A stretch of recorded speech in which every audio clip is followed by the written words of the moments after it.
Welcome to Headway Intermediate. My name's Richard and I'm a teacher in Oxford. This is Unit 1 and this is some of my story.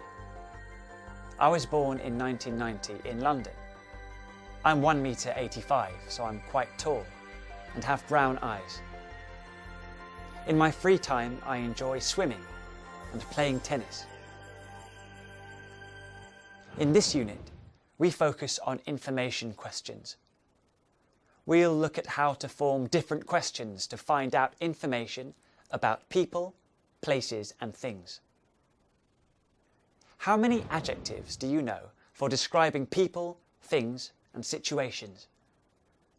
In vocabulary and speaking, we'll look at which adjectives work with particular nouns, how to form compound adjectives such as good-looking and middle-aged, and the differences between ed and ing adjectives, like bored and boring, relaxed and relaxing.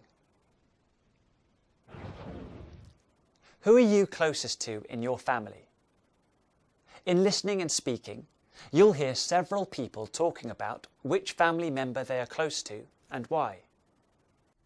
I'm closest to my mom because she supports me and it's easy to talk to her about any problem I've got.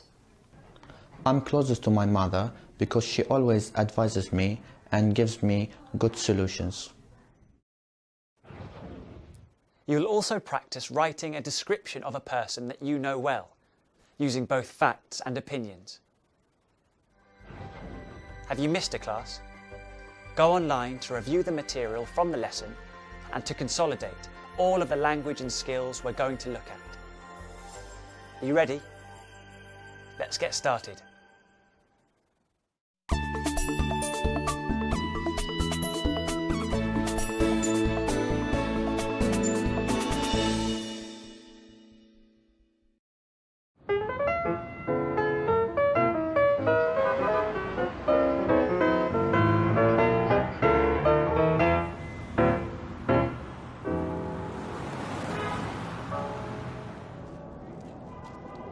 My name is Nicholas, but all my friends call me Nick. I was born in London, and now I live in New York City. What do you do? I run People's Television. It's a video production company based in New York City and Washington, D.C. We make animations, documentaries, commercials, and even feature films. Do you like living in New York? I love living in New York City. A lot of people think it's too crowded, or it's too busy, or it's too stressful. But for me, I think it's just the energy of the place is something I really love. First, it's great because my friends, my family are all here because I grew up here. But also there's so much happening culturally. There's always music going on, always films happening. All of my friends live here because I went to high school and junior high school here in New York City. What I love most about New York City is all of the different cultures, communities, and ethnicities that are here. People who live in New York, known as New Yorkers, have a reputation for being impatient and rather bad-tempered. But this is just a stereotype. Most, like Nick, are hard-working and ambitious. What do you like about your New York neighbors? People here are always really passionate about what they're doing, whether it's their business or their art or their job. And I love the energy that the city has. New York is an enormous and exciting city with a population of over 8 million people. Many parts of New York are modern, crowded, and noisy. But there are also older, quieter areas that are home to lots of artists and creative young people like Nick. Which part of the city do you live in? I live in Soho in Lower Manhattan in New York City, and I love my neighborhood because it's so full of history. A lot of the buildings are over 100 years old, and they were factories. And the building that I live in is an old factory that was turned into apartments. Nick's apartment is great. It's on the second floor, and it's pretty big and quiet. It's the perfect place for him to relax. Nick enjoys practicing yoga in his free time. And the apartment is very convenient too. It's only a 10-minute cycle ride from his office.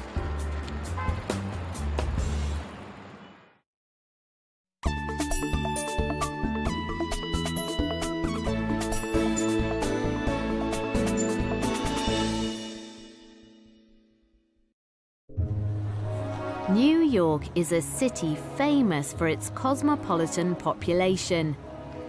It's a city of optimistic immigrants. People who came from around the world in search of new lives. And Nick's family is no exception. So, where does your family come from? So I have a really interesting family background. My mother's side of the family is from India, from Calcutta, which is in the east part of India. And my father's side of the family is from Europe, from what is now Belarus.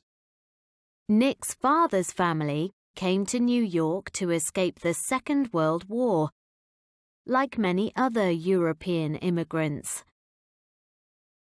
But his mother's family story is very unusual.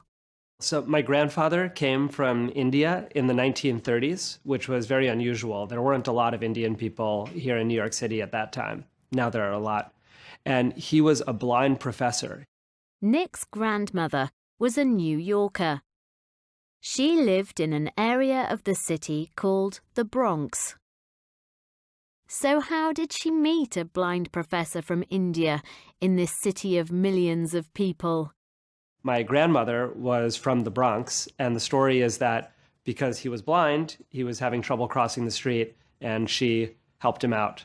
And they crossed the street together, fell in love, and then they went from New York City to India and got married in the 1940s.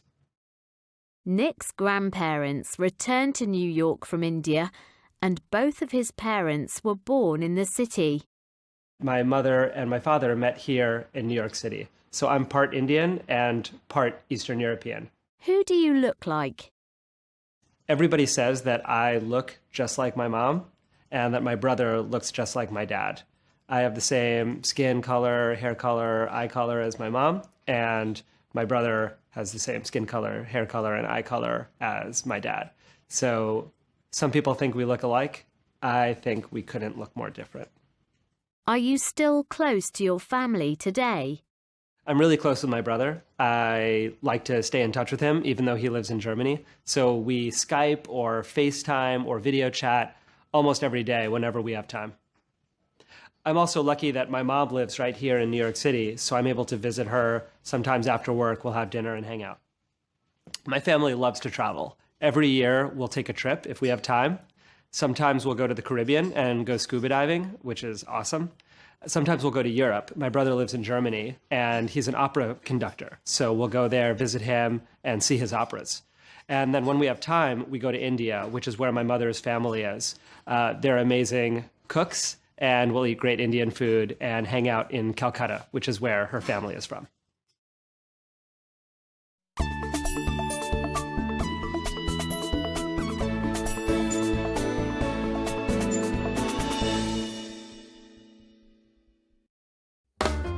Today, Nick is a full-time filmmaker. He owns and runs his own successful video production company. Did your parents influence your choice of career? So my dad was always a business and numbers guy, but my mother is an artist. She was an opera singer when she was younger, and she loves movies, she loves music, and I think a lot of the artistic spirit that I have comes from her. So I think in some ways what I'm doing is really a perfect mix between my dad and my mom. They were both a big influence on me, and I hope they're proud. Running your own video production company sounds like a challenging and exhausting business. What's your job like? I love making movies. I've made movies since I was a little kid, and I'm always looking around and thinking about things that I see and the stories that are out there. And I'm always thinking about how to tell great stories using film. So I will go to location, interview people, work with actors, bring a film crew together that can be camera people, sound people, editors, animators, and I bring the whole team together to try to make the best film possible. As you can imagine, I'm really busy. I'm always doing 10 projects at the same time. I'm often traveling. So sometimes for a video that's only a minute long, we might shoot 10 hours of footage. I just came back from India, Norway, and Seattle doing a global commercial where we filmed for almost 10 days, and the whole thing will be edited into 1 minute. Although it can be exhausting, Nick's job is never boring. He's got a great team around him, and he is always excited about the next project and the opportunity to tell a brand new story. And the remarkable history of his immigrant family is never very far from Nick's mind when he is working. A lot of the films that I've made are about the stories of immigrants. They're about people who have come from one country or one culture and moved into another in the hopes of trying to have a better life. And what I'm really interested in is how can movies change the way people think, the way they feel, the way they act? How can films make people more caring about each other, make them see points of view that they weren't familiar with before, and hopefully make the world a little bit better? So our company is called People's TV because we make movies about people that you don't always see on TV.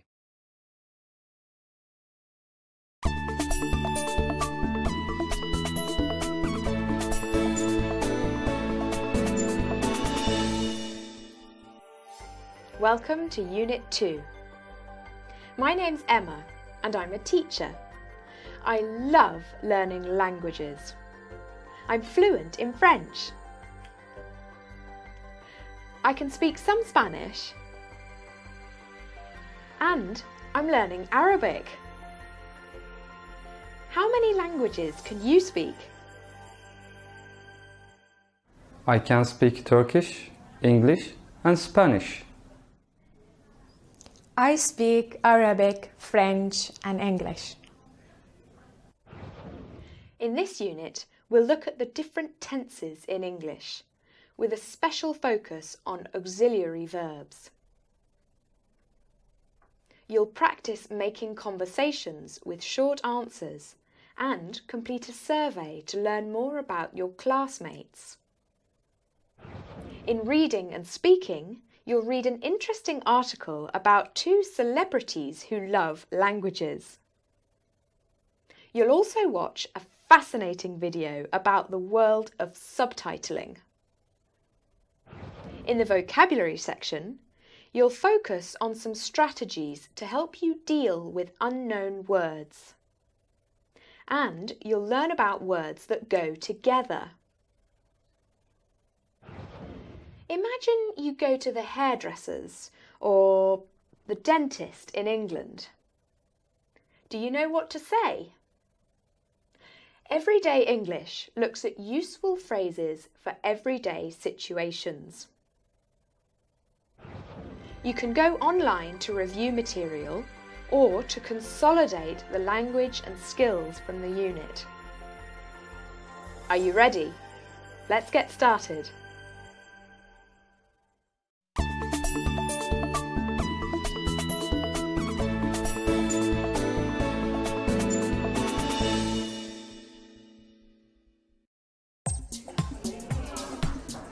The language that we speak isn't just a way to communicate between each other. Our language is central to our cultural identity. It's vitally important that every country can create their own film and television in their own language, and that this can be shared with others around the world. Not speaking the language of a film shouldn't stop an audience from enjoying it. In the earliest days of cinema, this wasn't a problem. The very first films were international because they were silent. It was very easy to translate the intertitles, the on-screen cards that explained what was going on.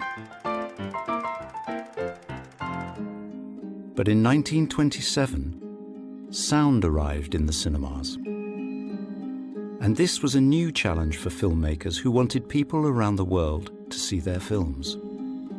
Soon, the first subtitles started appearing on screen.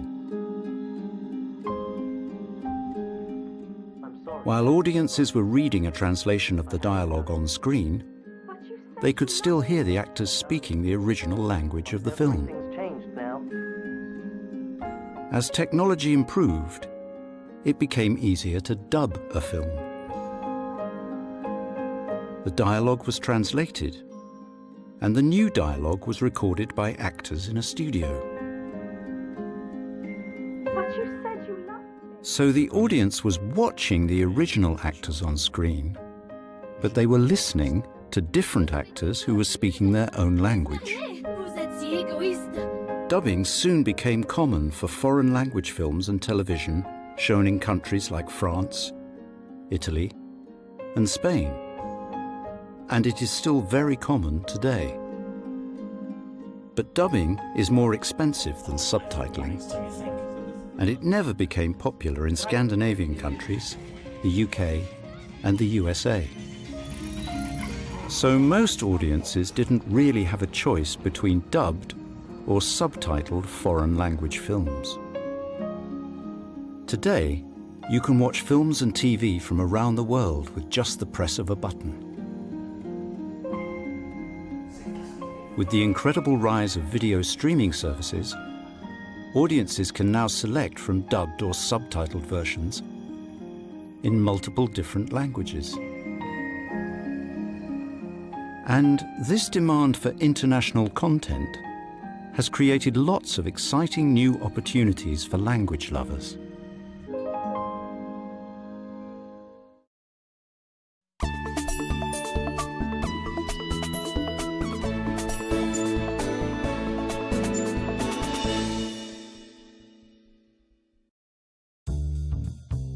This is BTI Studios in London. BTI Studios work for broadcasters, video streaming services, and film studios, adapting film and television content for new audiences. They translate, subtitle, and dub content for audiences all over the world. In their 22 offices across Europe, the USA, and Asia, BTI Studios produces over 8 million minutes of adapted content every year. My name is Hilde Jorgensen. I'm from Norway, and I've been working and living in London for a little over 3 years now. I work for BTI Studios in Chiswick. I work as a subtitler and an editor. I do translation from English and the Scandinavian languages and German into Norwegian, and I do Norwegian and German into English. So basically, what I do is I literally create the subtitles that you see on screen for television and for cinemas and for VOD clients, that's video on demand, the big streaming services. All the subtitlers at BTI Studios are multilingual. I come from a background of literature. I studied literature and linguistics, and I studied English literature with a bit of German and Italian literature. Hilde works on all sorts of film and television programs. While she watches the screen, she listens to the dialogue, translates it, and types the on-screen subtitles. Literally what you see is what we do, the physical work of it, when the block appears on screen, how long it's there for, what it looks like, what it contains, and where it leaves, where it disappears. It's very challenging work, and she has to work quickly. We normally measure the time it takes based on like one program, one show, one episode should take about a day. So we should do approximately half an hour a day. That's first translation, which means that we do everything from scratch. Today, She is listening to a conversation in English, translating it in her head, and creating the subtitles in Norwegian on screen. You create these boxes of translations that correspond with the dialogue that you hear. So it's like getting the dialogue in one ear and then the words come out of your mouth, except you're writing them down. And so you have to be able to think in two languages simultaneously. The biggest problems are time and space. There isn't very much room on screen for text, and people haven't got very long to read the subtitles. So sometimes it's difficult to accurately translate the dialogue into short sentences. And you have to condense the language a lot. You have to shorten sentences, shorten long speeches in order to make them fit into these small boxes that are on screen for only a few seconds.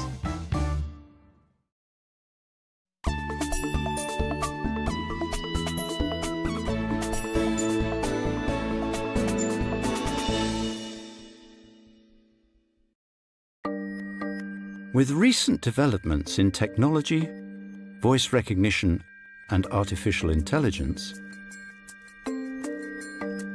it's easy to think that translation could be done by a computer. And maybe, one day, it will be. Computer translation is improving all the time. But there's much more to Hildy's job than literally translating every word of dialogue. And she doesn't think that it's work that a machine can do. I personally would say that I am completely opposed to what we call auto-translation, which is basically letting a machine do the work and then just maybe looking through it and making small corrections. The offices at BTI Studios are full of talented and creative language experts, rather than just computers, for a very good reason. You can't train a machine to understand poetry and sense of humour and understand to read between the lines. And sometimes, especially with idiomatic language, there's just no literal translation. And then Hildy needs to use her knowledge and experience to try to find the best possible translation. For idioms such as, "I'm dying for a coffee," a literal translation could sound very strange in some languages. If I can't really find a good, accurate, literal translation, try to remind the viewer of the context, try to use associative words for idioms and phrases like that. Subtitling isn't an easy job, but Hildy loves it. Although this job can be really challenging and demanding and tight deadlines, sometimes stressful, I really, really, really honestly love my job. I would definitely recommend this job to people who are passionate about languages, passionate about film, and want to do slightly different kind of translation work. You always feel like you have done something important at the end of the day, and it's never boring, it's never dull. It is so, so rewarding.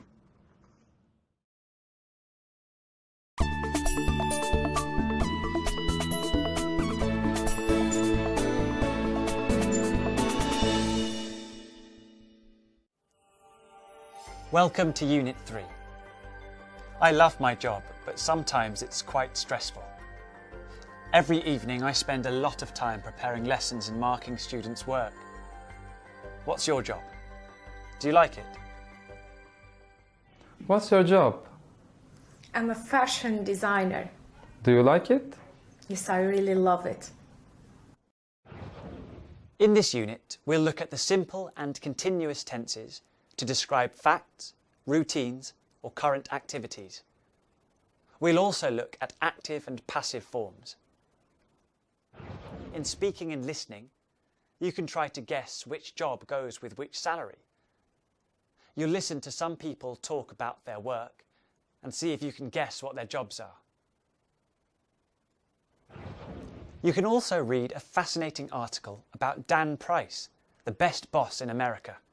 Find out what makes him great and discuss what you think about his unique approach to running his company. In the writing section, you'll look at using formal language that will help you when you apply for a job by email or letter. You can go online to review material or to consolidate the language and skills from the unit. Are you ready? Let's get started.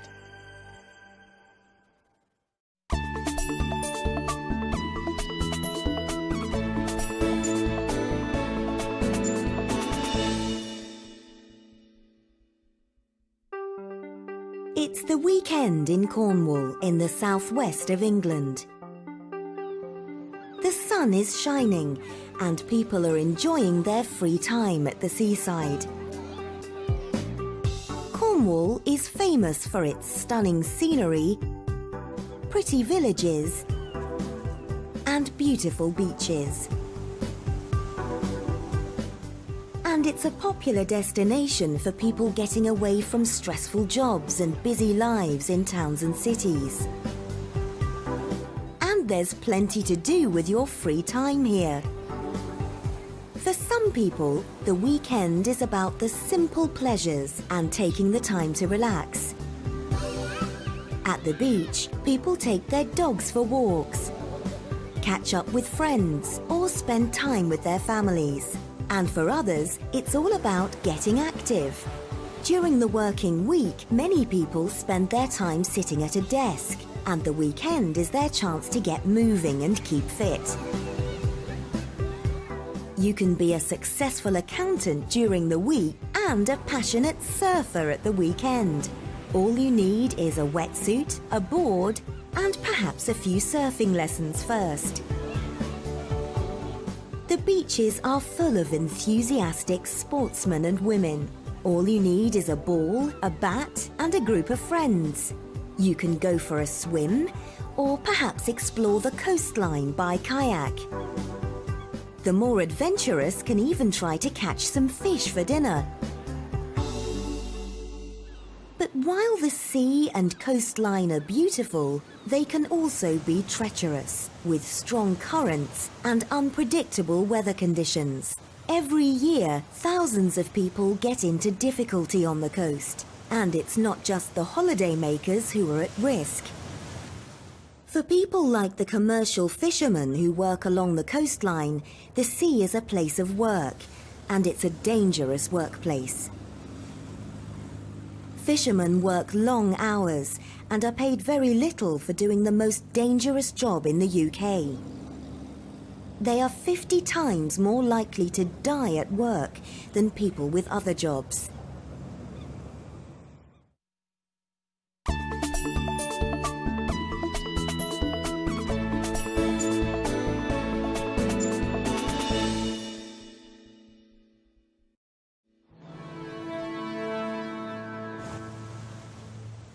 In the UK, when something goes wrong at sea or on the beach, whether you are working or just enjoying a day out, there's an amazing group of dedicated people who give up their free time to help. The members of the Royal National Lifeboat Institution, the RNLI, the charity that saves lives at sea. The RNLI was formed in 1824 to help anyone who got into trouble in the seas around the coastline of the United Kingdom. The RNLI has both lifeboat volunteers who respond to emergency calls 24 hours a day and lifeguards who patrol more than 160 beaches. The charity uses money donated by the public to pay for its work. For every £1 given to the RNLI, 81 pence is spent on providing a rescue service, while the rest is spent on programmes focused on preventing accidents happening and raising more money for the charity. Since it started, The RNLI's boats and lifeguards have saved more than 139,000 lives. Today, there are over 4,500 lifeboat crew and over 900 seasonal lifeguards working for the organisation. Most of these people are volunteers who give up their free time and put their own lives in danger to prevent accidents and rescue people in need. For RNLI lifeguards, 95% of the job is to prevent accidents before they happen at the beach. They watch the sea carefully to check that no one is getting into trouble. They have to be ready to rush to help swimmers or surfers if they get into difficulty. Lifeguards have to concentrate hard, and they only stay on duty for short periods of time before they have to take a break. Lifeboat crew members attend emergencies at sea and can be called at any time, day or night. The crew member's pager will go off, and they will rush down to the lifeboat station and launch the lifeboat. Let's go. They have to spend many hours of their own time to become highly skilled and efficient lifesavers.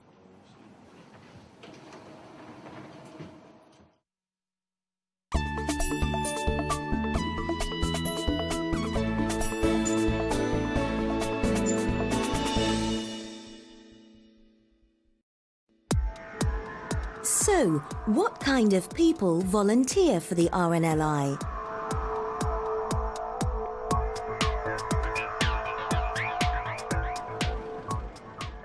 Robin Howell is a senior lifeguard on Perranporth Beach in Cornwall. It's 10 a.m. on a Sunday in June, and Robin is starting work. He's setting up all his equipment and getting ready for a day keeping people safe on the beach. People are only allowed to swim between the red and yellow flags, as this is the area that Robin is watching. Robin has a radio to stay in contact with the lifeguard base. My name's Robin Howe. I am a geography teacher at a secondary school in Cornwall. I have a second job, which is senior lifeguard on Perranporth Beach. I work all year round as a teacher. As a teacher, I don't work at the weekends, but from March all the way through to September, I work as a lifeguard on Perranporth Beach at the weekends. The lifeguard hours are between 10 and 6 p.m. in the evening. Having two jobs doesn't leave much time for relaxing, and even when he's not working, Robin likes to stay busy. I think the main problems with having two jobs is just literally trying to fit it in, in the space of a week. But I'd rather be busy than sitting at home watching TV. I mean, in my free time, I try and do as much as possible. There's not a lot of free time. But I'm doing a master's in film, and I try and do as much sport as possible. I swim in the mornings at 6:30, but I also try and do some running, and I go to a yoga class once a week as well. And like all the busy people who work for the RNLI, Robin does two jobs because he loves them both. I have two jobs because I love both of them. I love the lifeguarding because it's outside, it's very physical, and I love the teaching because I just like the interaction with the pupils and the fact that I can try and make a difference to their education.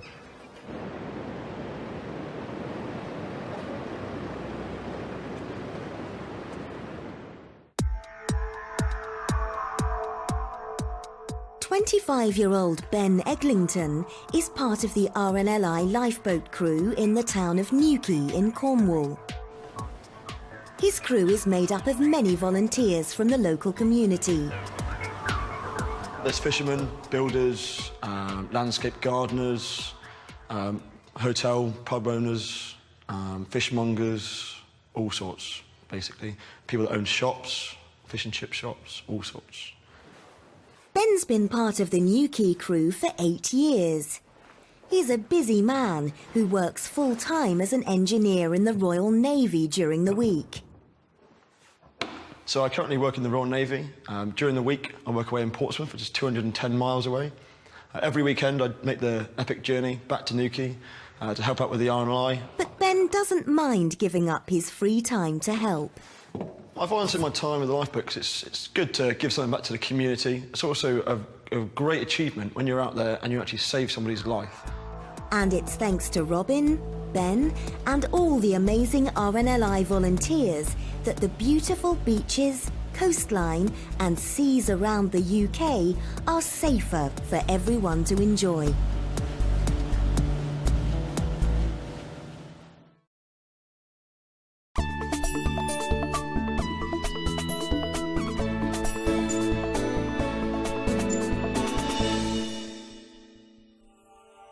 Welcome to Unit 4. One of my favourite hobbies is reading. I love discovering new authors, and I also enjoy trying to write my own stories and poems. This unit is all about telling stories. We'll look at the narrative tenses and used to, the structures we use to tell stories and talk about past events. We'll focus on the past simple, continuous, and perfect. In Reading and Speaking, you'll read The Picture of Dorian Gray by Oscar Wilde.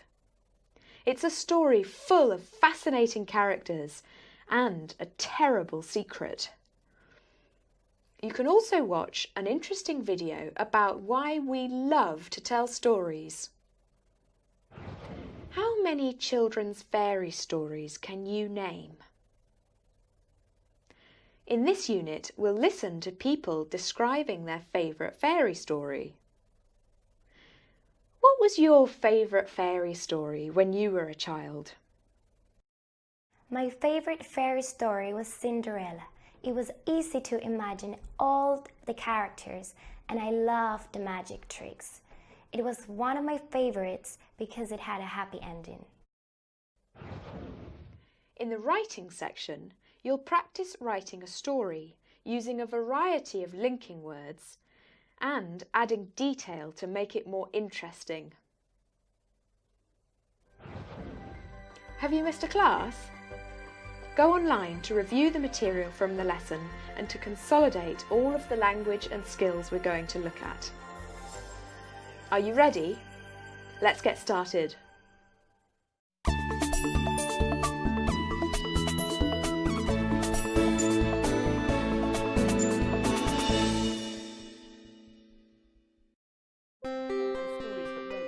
Amy and Chip are professional storytellers. They run Snail Tales and perform stories without using a book at all sorts of locations and to all kinds of people. Why do we tell stories? Telling stories is one of the first inventions that human beings had, which marked us as different from all of the other cavemen. It was really our way of planning what we were going to do in the future based on what we had done in the past, and it was the development of that imagination, education, and inventing, if you like, that helped us to survive where other cavemen didn't. What do we learn from stories? Stories are a testing ground for real life, because they invite you to put yourself in the place of a main character who is facing problems and living their life and having to react to things. And so stories invite the questions, what would I do in that situation? What would be the right thing to do? There are questions of morality and problem solving, and all of those help you to think about the other people around you, how many different points of view there are, and how many different ways of tackling a problem there can be, so that you can decide not only what you would do, but also begin to understand why the character might make the choices that they do, and so why other people might make the choices that they do. Do all stories follow a pattern? All stories have the same shape, because all stories have a problem in the middle. Oh, look. Often a story will start with a character who wishes for something or wants something, and then the first thing that will happen in the story is that there will be a barrier to the character getting that wish. There will be a problem. And all stories go towards a resolution, the way that the character solves that problem or overcomes it. Or if they don't, the resolution of the story is about how the character has been shaped by that experience of not being able to overcome a problem. The problem is what gives the story its shape, what makes it into a story instead of just a description. It's like a tent pole in a tent. Without the pole, a tent is just flat canvas. And without a problem, a story is not really a story. It's just some descriptions.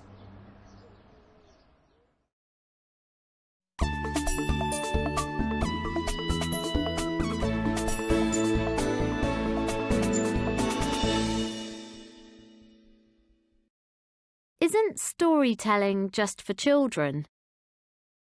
I guess storytelling is commonly seen as something that is done for children because it is, or it certainly used to be, at the heart of home life. We had the bedtime story where parents would share storytelling with their children. It wasn't really just about teaching children. It started as this way of helping human beings to survive. If you think about it now, we also have storytelling in politics, we have storytelling in marketing, we have storytelling in religion. There are so many places where storytelling is the heart of the community, and that is not just about children. It is very much an all-age art form. Why are stories so useful? Scientists have shown in many experiments how if you create a narrative for something, it can help you to remember things.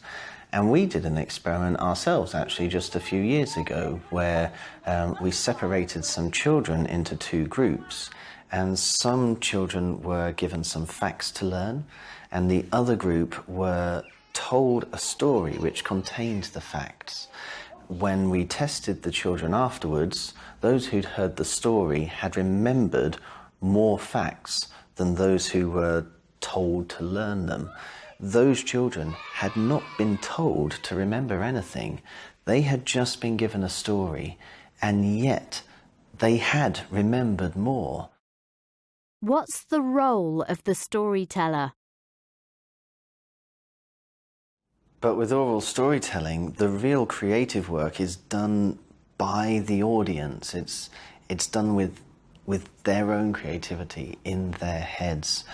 So a better way to think of it is that we're like the conductors of an orchestra, and every single imagination in the audience is like an instrument in the orchestra, because they're all creating their different sounds or different pictures. Every single head will have a different image in it from the story that you're telling. And your job as a storyteller really is just to keep everybody on the same page and at the same point in the story. Is modern technology a threat to traditional storytelling? I think the first big challenge that technology gave to storytelling was probably the printing press.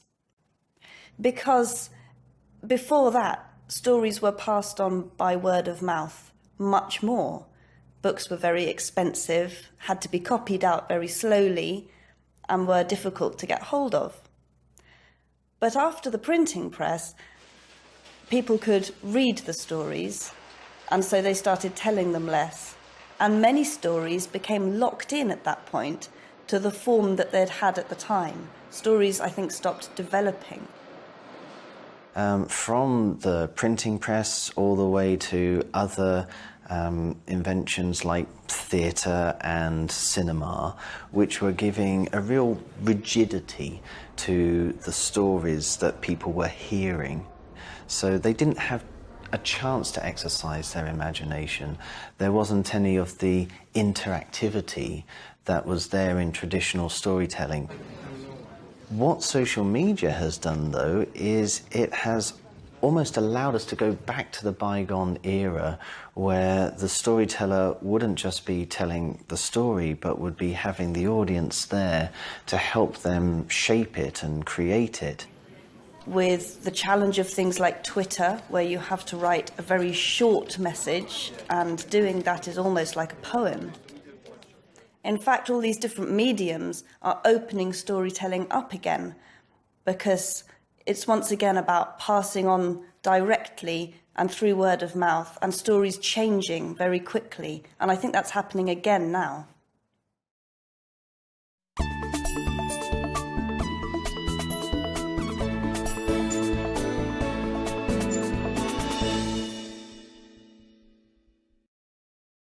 What's your favourite story?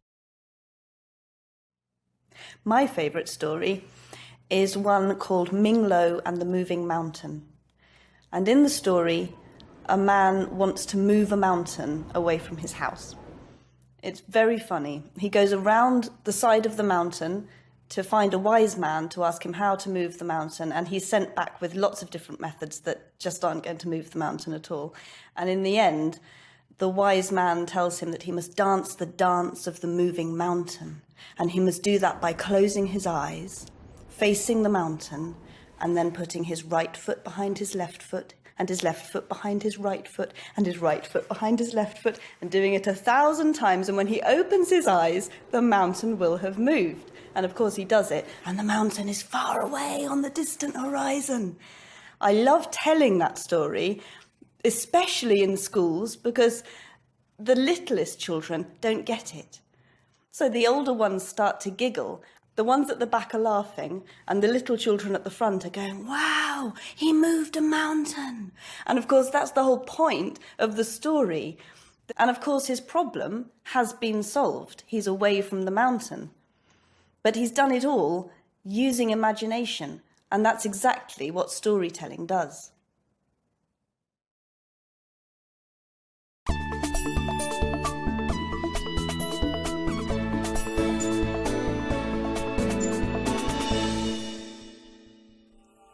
Welcome to Unit 5. Are you the kind of person who follows rules, or do you break them? I think I'm pretty good, most of the time. But sometimes I park somewhere I shouldn't. Nobody's perfect. In this unit, we'll look at modal verbs and other verbs used to give advice and to talk about obligation and permission. These verbs are all important when talking about rules and giving advice. What were the rules when you were at school? In my school, we weren't allowed to interrupt when somebody was talking. Now, what do you think pebbles could tell you about life? That's the topic of the fascinating article in Reading and Listening. It's all about a philosophy that could help you to have a happy and fulfilling life. You can also watch an interesting video where people from different backgrounds and generations talk about their experiences of rules when they were growing up. Phrasal verbs can be confusing. In vocabulary and speaking, we'll look at phrasal verbs that have both an obvious literal meaning, taking off your shoes, and an idiomatic meaning, a plane taking off. Everyday English in this unit will help you to sound polite when making requests and offers. We'll look at lots of useful modal verbs and set phrases and practice using them in a variety of different situations. You can go online to review material or to consolidate the language and skills from the unit. Are you ready? Let's get started.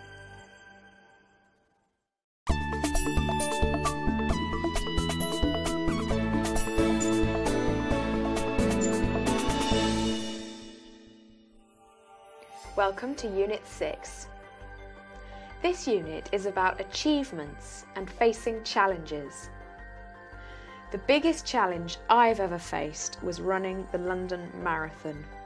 The training was really tough, but I managed to finish in 4 hours. What has been the biggest challenge in your life? In this unit, we'll look at the present perfect. We'll focus on how it is used to talk about experiences and to describe something that happened in the past and is still true now. How long have you been here? I've been here for 2 months. Do you know how to form adverbs in English?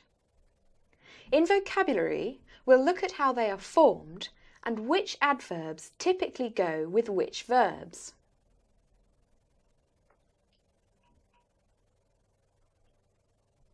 You can also watch a video about the lost gardens of Heiligen and how these were brought back to life after years of being abandoned. Can you imagine being a polar explorer? In Listening and Speaking, you'll hear an interview with a British woman who answered an advertisement in a newspaper and it changed her life. Everyday English focuses on numbers, big and small.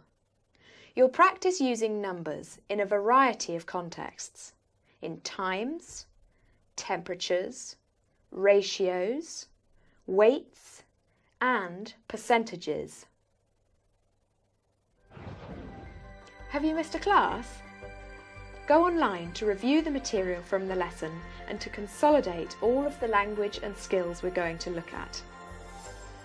Are you ready? Let's get started.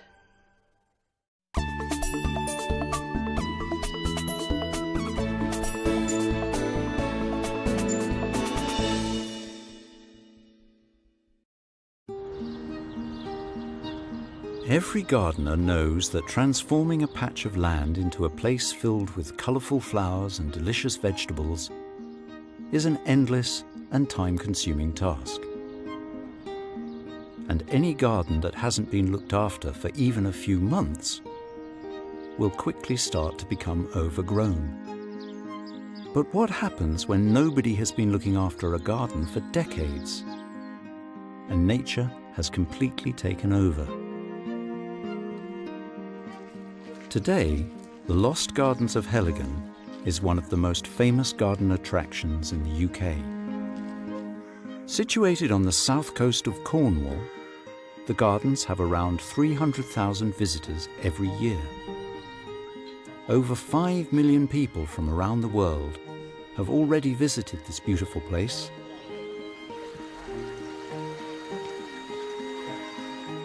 So it's hard to imagine that just 25 years ago, these gardens were forgotten and completely unrecognizable.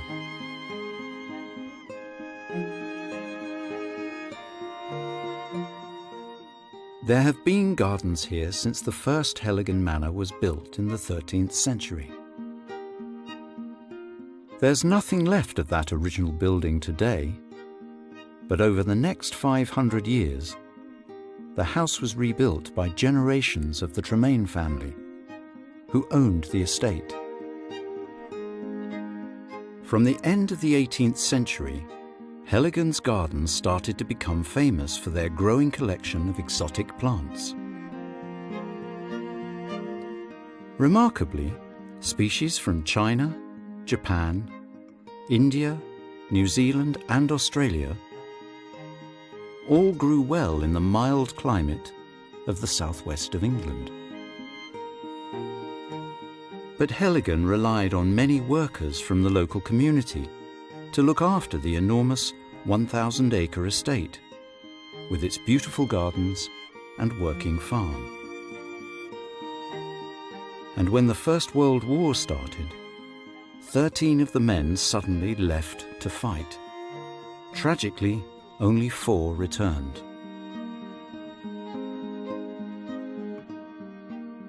After the war, the Tremaine family left, and the famous gardens started to be forgotten.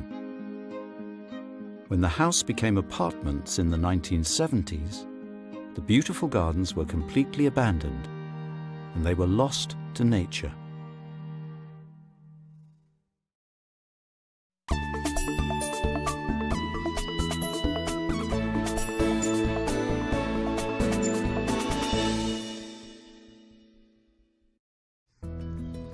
The story of how the gardens were rediscovered and slowly restored is a remarkable one.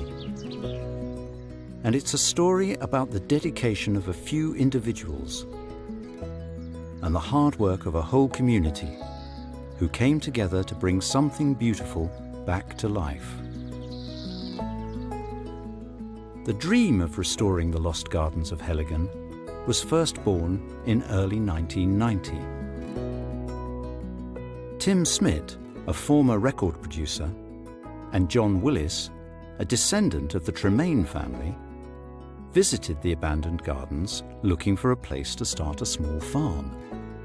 Candy Smith, who was married to Tim and has worked here since the very start, tells us more. I came to Heligan in February 1990, which is now more than a quarter of a century ago. Our children were young. We'd only recently moved to Cornwall.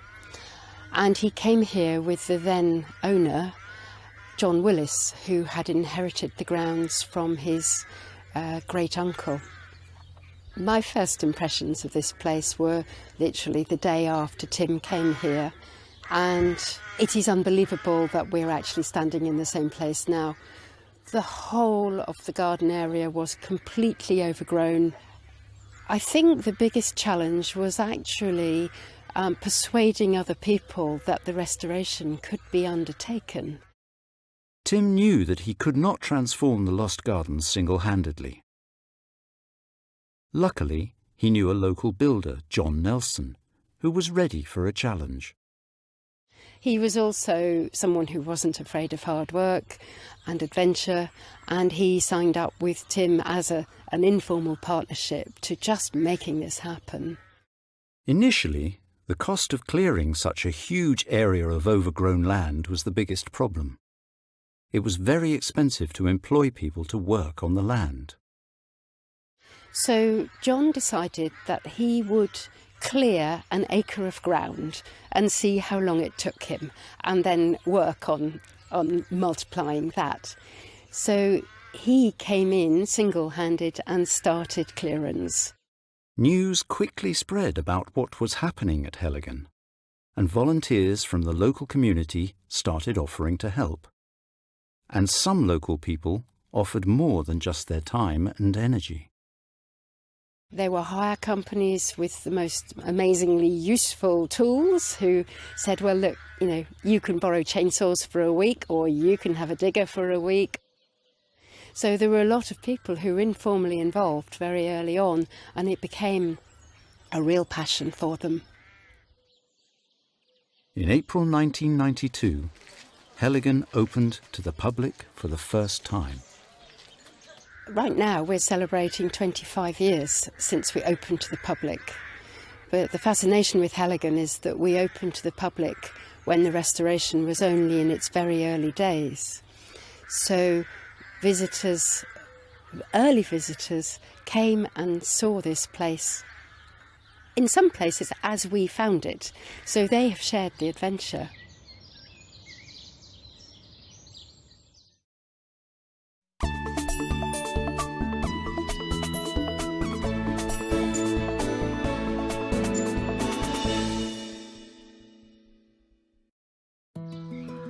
The restoration of Heligan has continued to this day. And the staff haven't finished their work yet. There have been many setbacks along the way. And there's always a new challenge. Today, the garden has around 20 full-time employees and many more seasonal and volunteer staff. And some of these people, like Candy, have worked at the gardens since the very start and have watched its transformation. In 1993, a boardwalk was built through the area known as the jungle, so visitors could see all the amazing exotic plants that have been growing here since the late 18th century. And since 2014, brave visitors have been able to cross the jungle on the 30-metre-long rope bridge. At the Wildlife Hide, visitors can see beautiful local birds and learn more about the management of the natural environment. Conservation, biodiversity and wildlife management have always been important considerations at Helligen. By the year 2000, the vegetable garden was producing crops again, and the farm was thriving. Many of the fruit and vegetables grown here are heritage breeds, old varieties that aren't used much in farming anymore.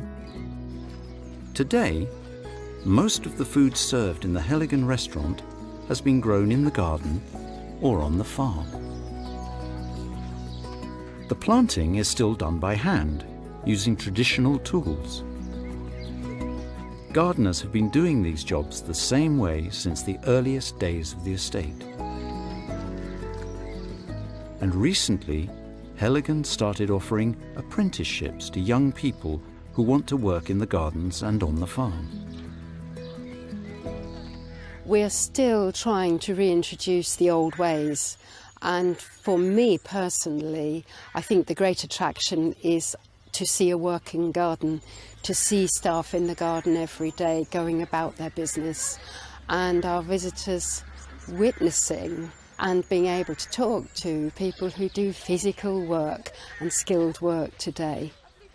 We also have heritage breeds of cattle and pigs and cows and chickens, and getting up close to those animals is a really awesome experience. It's amazing to watch people meet their first cow or their first baby lamb, or watch a lamb being born.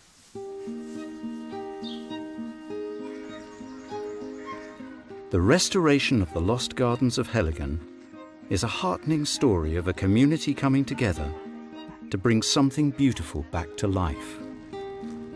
And these gardens will never be forgotten again.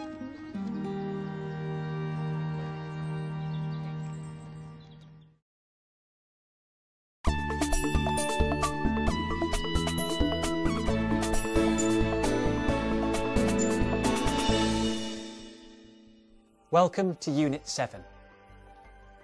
I don't think my school years were the best years of my life. I preferred university, even though I had lots of exams and pressure there. What about you? What were your school years like? In this unit, we'll look at verb patterns. You'll practice these by sharing some stories from your teenage years. Listening and speaking looks at friendship. You'll listen to people describing how they met and why they became friends. And you'll discuss what friendship means to you. Do you know anyone who has been to boarding school? In Reading and Speaking, there's a fascinating article about a British boarding school where Prince Charles was once a pupil. You'll find out about his time there and how he felt about it. You can also watch an exciting video about a small theatre school where the students have got big dreams. How many English words do you know for parts of the body? In the vocabulary section, you'll review parts of the body and focus on verbs and idioms you can use with these words. In Everyday English, we'll look at useful phrases you can use to react naturally in all kinds of different situations. You can go online to review material or to consolidate the language and skills from the unit. Are you ready?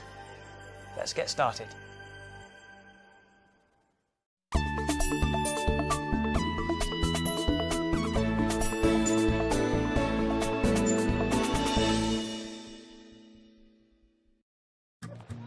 Were your school days the best years of your life? What do you remember about the schools you have attended? Was your school an exam factory? Or did your school encourage sport and outdoor activities as much as academic studies?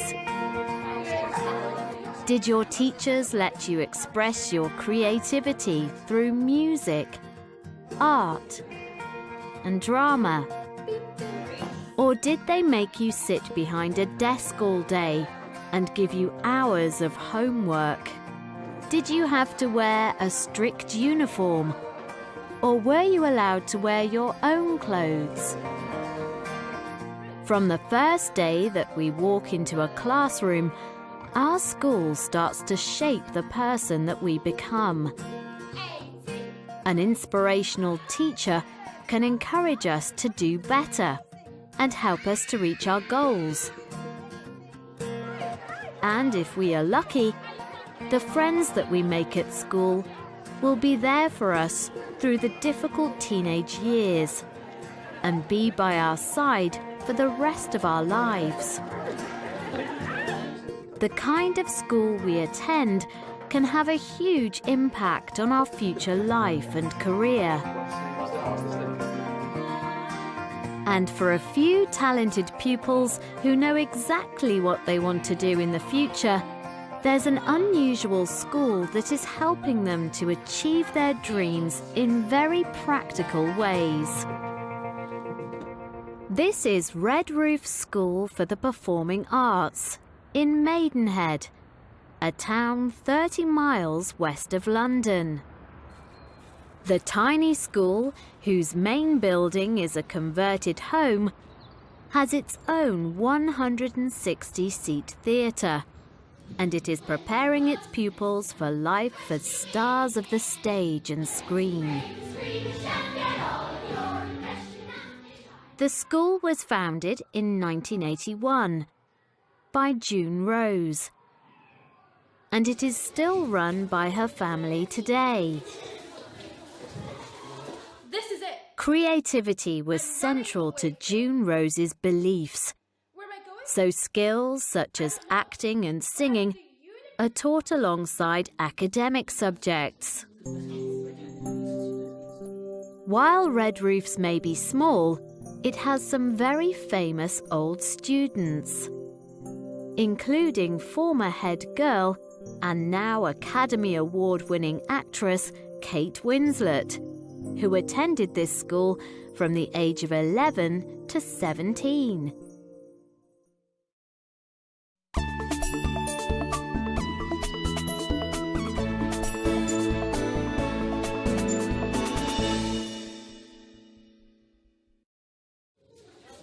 Today, around 85 pupils attend Red Roof School for the Performing Arts. The school takes full-time pupils from the ages of 11 to 18. There are around 10 full and part-time teachers, so the classes are small and there is a very low student-to-teacher ratio. As well as studying for the core academic subjects like English, maths and science, and preparing for exams, the pupils spend about half their school day studying vocational subjects like dance, acting and singing. The school has 4 classrooms and 4 performing studios. The timetable is crowded and the pupils are always busy. It's very hard work, but these young people are talented and very mature for their age. And their teachers are supportive and dedicated. What is more, most of the teachers here have a performing arts background themselves. So they really understand the challenge of trying to study for an exam while rehearsing for a big show. And they often teach both academic and vocational subjects. My name's Anthony Mackey and I teach acting and English at Red Roofs. I haven't always been a teacher. I've been teaching now for about 4 years. But before that, on leaving university, I went into the wonderful world of acting. Today, Anthony can combine his love of acting and teaching, and he is able to share his enthusiasm with his pupils. And he believes that Red Roofs offers its pupils more than just academic study and vocational training. We want to try and produce better rounded people when they're going out into the world. And Anthony knows that all his students will get the best possible start in life here at Red Roofs.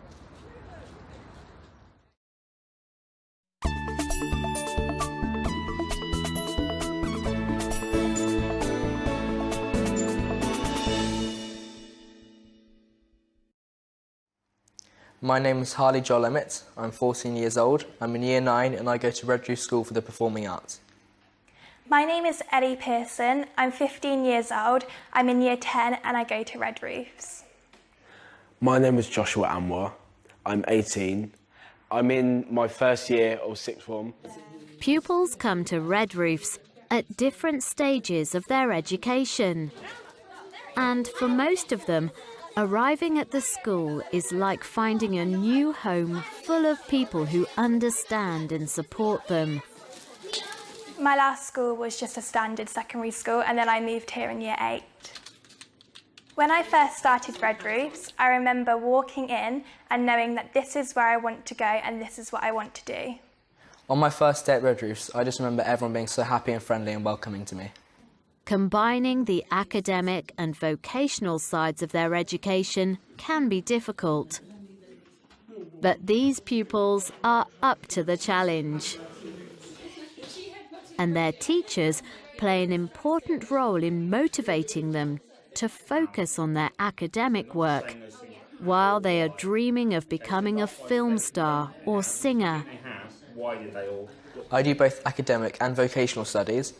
My best academic study is maths, my least favourite is science, my best vocational study is street dance, and my least favourite is ballet. My favourite academic lesson is probably history because we do a lot of our learning through presentations and acting it out, which really helps me learn. My best subjects, I would say, are vocational, and my least favourite are academic because I'm not as strong on them as I am in vocational. And of course, they still have to do exams too. But the teachers help them to prepare well. When it comes to exams, I do get quite nervous, but after being at Red Roofs for 2 years, my confidence has grown and I don't get as nervous anymore. With the strong focus on vocational training, all the pupils have very clear plans for their futures. Push up, 2, 3, 4, then... When I leave Red Roofs, I want to go to dance college and work professionally in dance, and after my career has ended, I'd hope to go into dance teaching. After I leave the school, I hope to study performing arts for another 5 years and then hopefully become a performer in the West End. After leaving sixth form, I would love to go on to further education for musical theatre and hopefully go to West End and then afterwards maybe teach. The pupils at Red Roofs are being given the opportunity of a lifetime. They get to attend a school that not only gives them a great education, but trains them for their chosen career and guides and supports them on every step of their journey. These Red Roof students are going to have very happy memories of their school days. My favourite thing about being a Red Roof student is definitely being able to perform in the end of year shows because I like the way that we all work together and the whole school can perform together. The best thing is definitely the environment and how everyone is like a massive family and everyone's just so supportive of everyone else. And maybe one day, thanks to Red Roofs, some of these pupils will be collecting their own Academy Award too.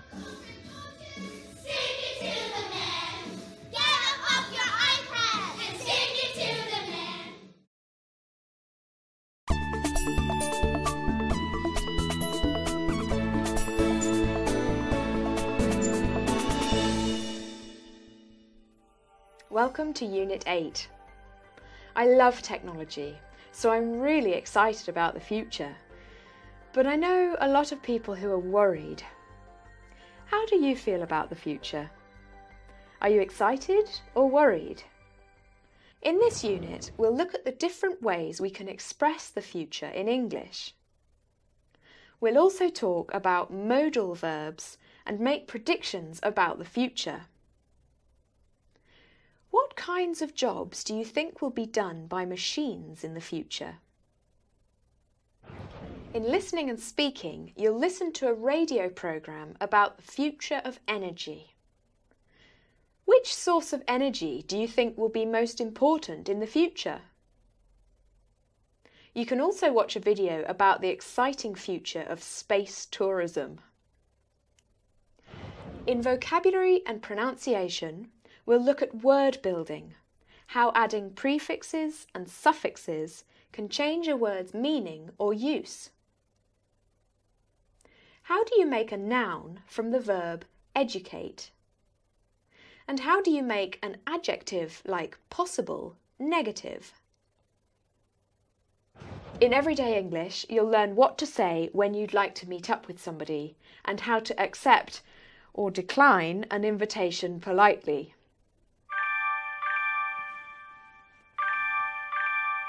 Hello? Oh, hi Josh. What's up? Sorry, I can't do this Saturday. I'd love to go, I really would, but this weekend's out for me. Okay, see you soon. That was my friend Josh. He asked me to go to an art exhibition with him on Saturday. I hate art exhibitions. Have you missed a class? Go online to review the material from the lesson and to consolidate all of the language and skills we're going to look at. Are you ready? Let's get started.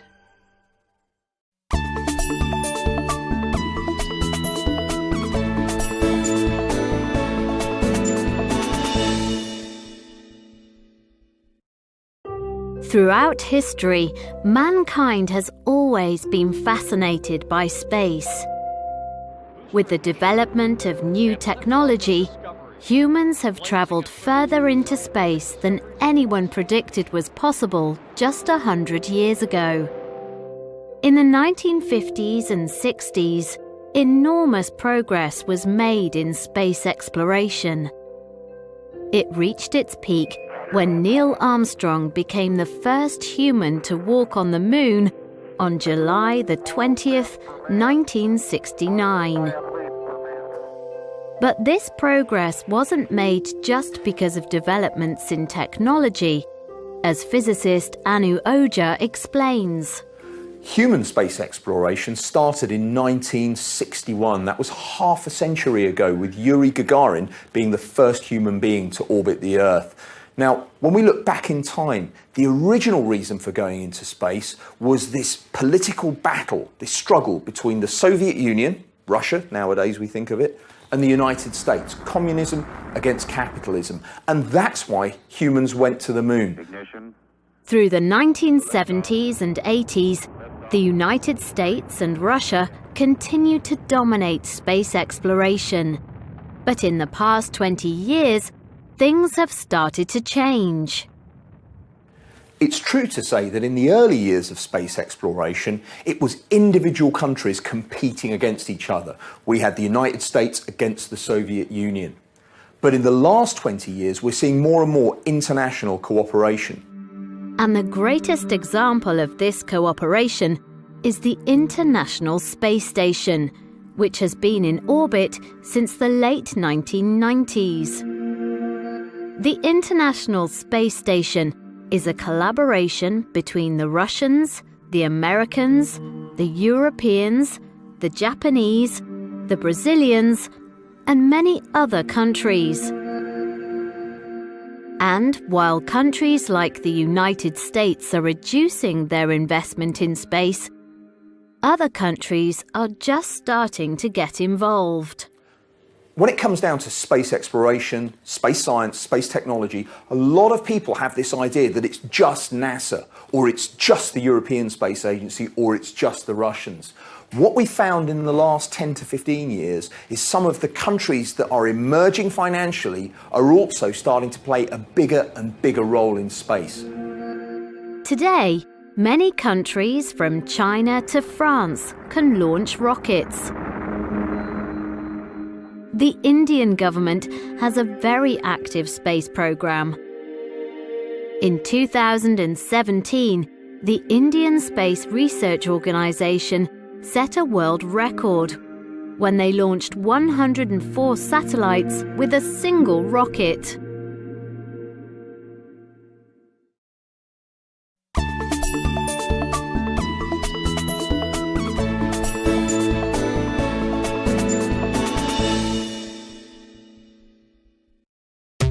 In the future, it could become increasingly difficult for many countries to justify spending on space programs. When people ask the question, why do we spend all our money on space science and space technology? What difference does it make to our everyday lives? To understand why space programs are so necessary, we need to ask ourselves what would happen if we didn't have any of this space technology. The best way of trying to understand just how much we get from space science and space satellites is to imagine what would happen right now in the 21st century if we switched off all the satellites orbiting the Earth. What effect would it have on our lives? No GPS systems, no sat-navs in cars, global telecommunications, getting signals, getting news, getting sports coverage, global communications, all of it would completely stop within 1 or 2 days. And the way we live our lives is so dependent on this that life would get pretty uncomfortable, even in the space of just a week. We need satellites to maintain the way we live our lives in this century. Space technology also plays a vital role in monitoring the weather and environmental change. Every year, thousands of lives are saved by the information coming from weather satellites. And if we want to understand what humans are doing to the environment, there are lots of concerns about climate change. Is climate change real? Yes. How much of it is being caused by humans? That's what we're still not sure about. But in the last 10 years, we've got a network of satellites that are what we call Earth observers. They're looking down at the planet. They're helping us understand the planet better. Increasingly, travelling into space has less to do with human exploration and much more to do with big business. Unmanned spacecraft are being used to launch commercial satellites, and for space enthusiasts like Anu, this is a concern. In my opinion, there is a difference between space science and space applications from satellites and human space exploration. Humans have been into space since 1961, but only 500 people have gone in the last half century. And of those 500 people, only 24 went to another world. Those were the Apollo astronauts that went to the moon between 1968 and 1972. And 12 of them walked on the moon. When we think of how long ago that was, there is a lot of concern about why do we do human spaceflight? Why do we explore? Now, in my mind, being an explorer, wanting to know what's over the horizon is part of what it is to be human. When I was a child growing up, it was human space exploration that made me want to be a physicist, then a scientist, and that is what led me to the job I have now. But for the last 40 years, we've just been going around the Earth.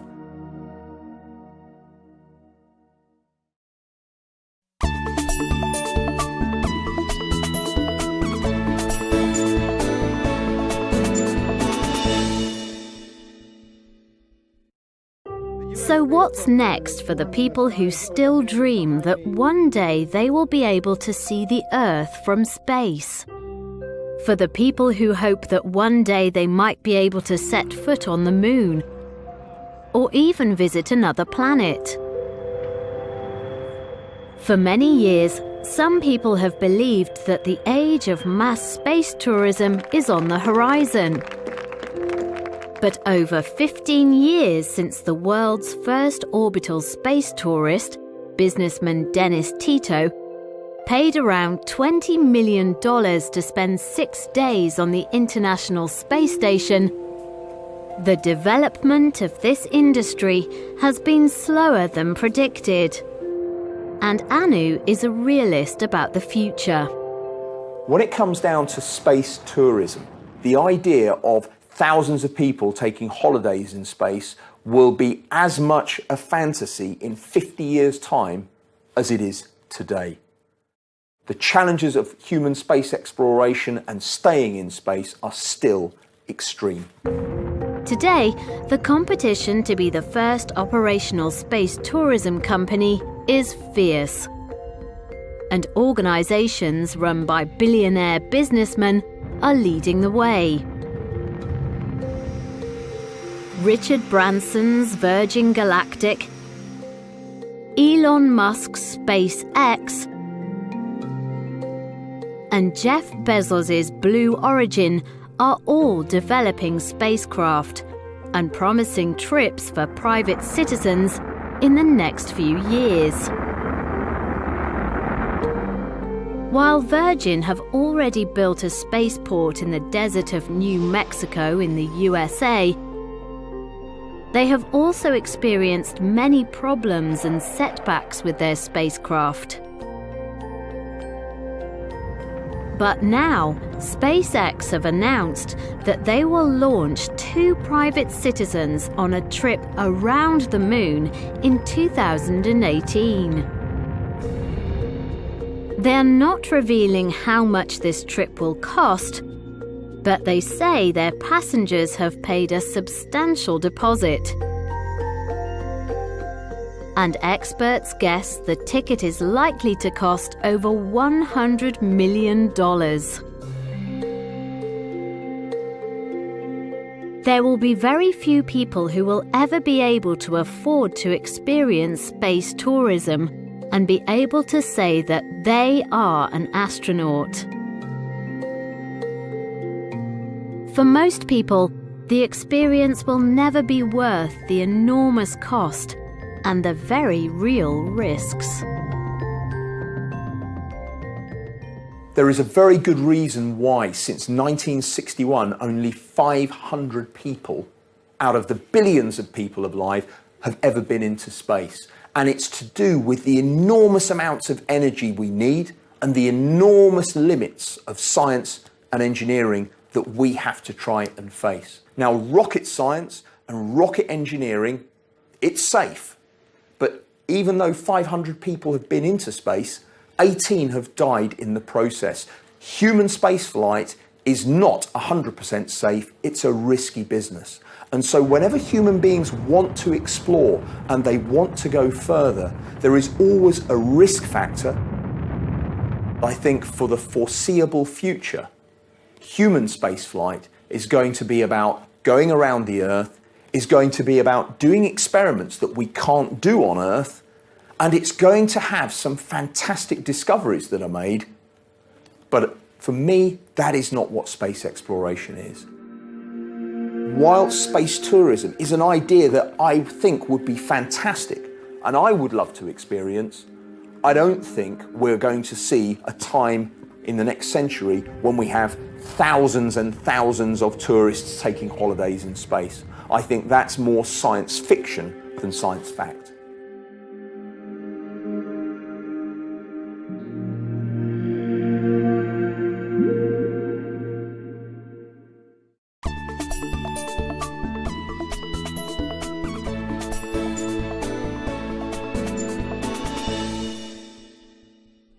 Welcome to Unit 9.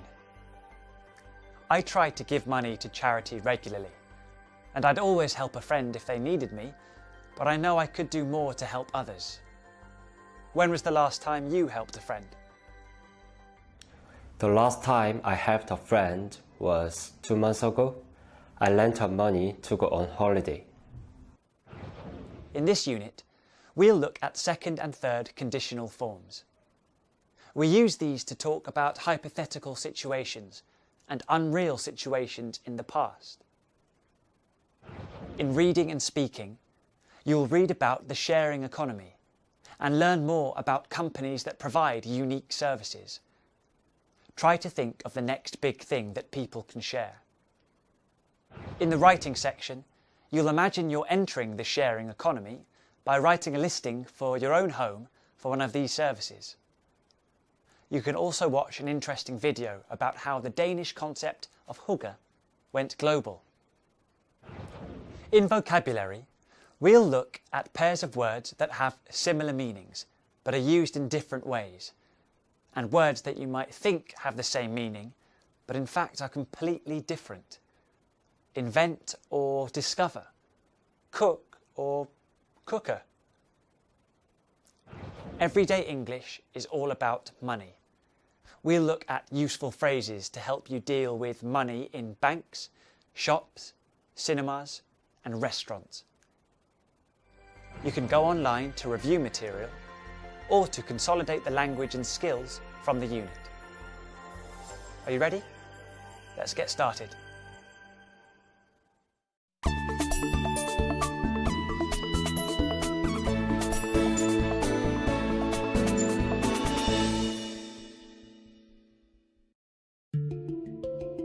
Hygge.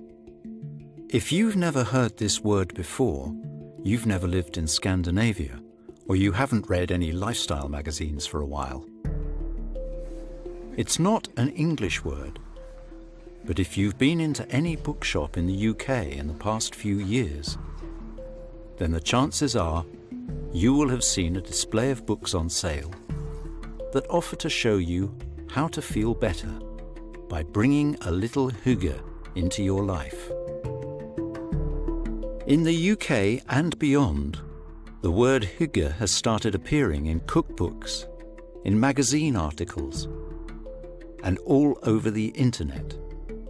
It has appeared in the shortlist for the Oxford Dictionary's Word of the Year, and as a hashtag in millions of posts across social media. But where did it come from? And what does it mean? Hygge is a Danish concept which roughly translates as coziness.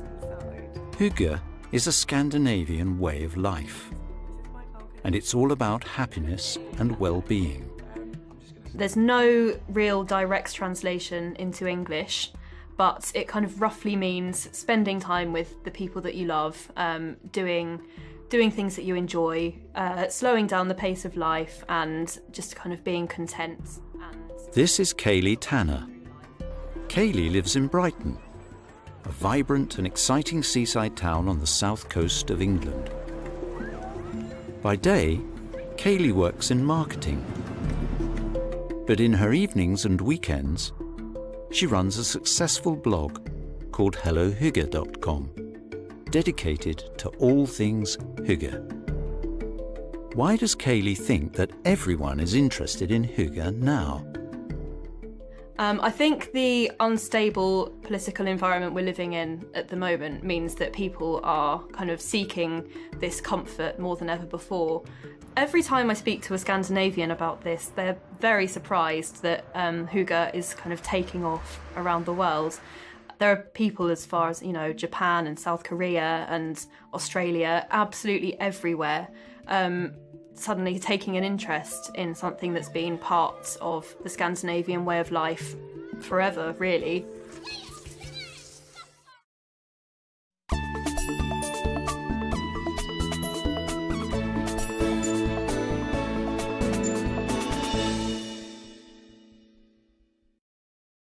I absolutely adore Scandinavia. I've been so many times, and every time I go, I just fall in love with it all over again.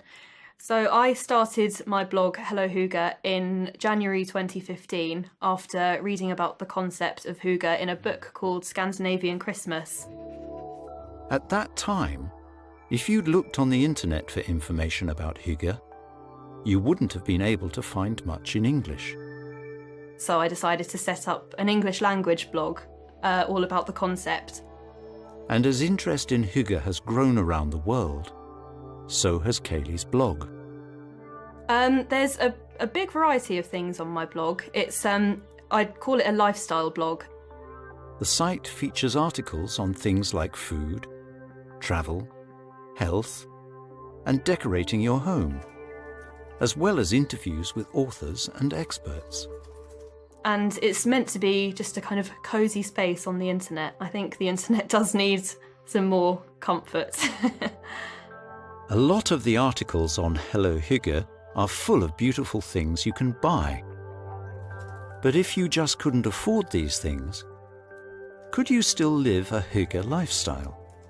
The best thing you can do if you don't want to buy anything but you still want to hygge is to just spend time with your favourite people. So whether it's friends or family, just invite them over, have a nice, fun, relaxed evening with them, or go for a walk, go to the park, go to the beach. Just spend time with the right people, and I think that's the best possible way to hygge for free. And she has some advice for the phone addicts too. Just ignore the screens and focus on the people that are there in front of you. I think so many of us these days are just so tied to technology, and hygge gives us a reason to kind of turn everything off and just focus on the people that we want in our lives. And I think that that's a really important way to bring hygge into your life. Hello Hygge has been very successful. If Kaylee hadn't started her blog, she would have missed out on some very exciting opportunities. I was asked to appear live on Norwegian breakfast TV, which was very strange. I'd never been on TV before, so that was unusual, but something I'd never do without the blog. So it's great to have all these opportunities to do some different things.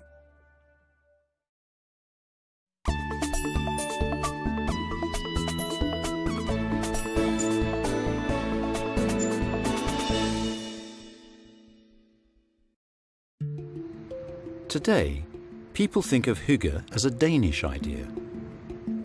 But the origin of the word is actually Norwegian. It was borrowed by the Danish in the 18th century. Its original meaning was to do with seeking protection and shelter from the harsh cold weather of the Scandinavian winter. I think because Scandinavia is such a cold, dark part of the world for so much of the year, I think that it plays a massive role in hygge, because in those long, dark winters, people need something to keep them going. So it's a way for them to kind of combat this with coziness and warmth and kind of bringing some light into the cold winters, which I think is a really nice concept. And as light and warmth play such an important role in hygge, it isn't a surprise to see that people in Scandinavia have found new and innovative ways to overcome their cold, dark winters. The tiny town of Rjukan sits at the bottom of a very steep valley. During the winter, the sun never rises over the mountains. For the residents of this town, it wasn't enough to just light a fire and wait for summer. Instead, they built mirrors on the mountainside. Today, these mirrors reflect the sun down into the town square. And it's clear to see the difference it makes. If they hadn't built the mirrors, then the whole town would have remained in darkness for 7 months every year. Instead, for a few hours, every day, all winter, the little community comes together to share the little sunshine they have. It's given them a time and place to enjoy being together. It's brought light and warmth into their lives. And it has made the whole town happier. Perhaps this is a perfect example of hygge in action. To the Scandinavians, hygge is so much more than a buzzword being used to sell things. It's not just about buying books, baking delicious pastries, or decorating your home with fancy candles and fairy lights. It's about putting away your work, putting down your phone, and spending time in the warm company of the people you love. And maybe, if we could all do that, then we would all be a bit happier.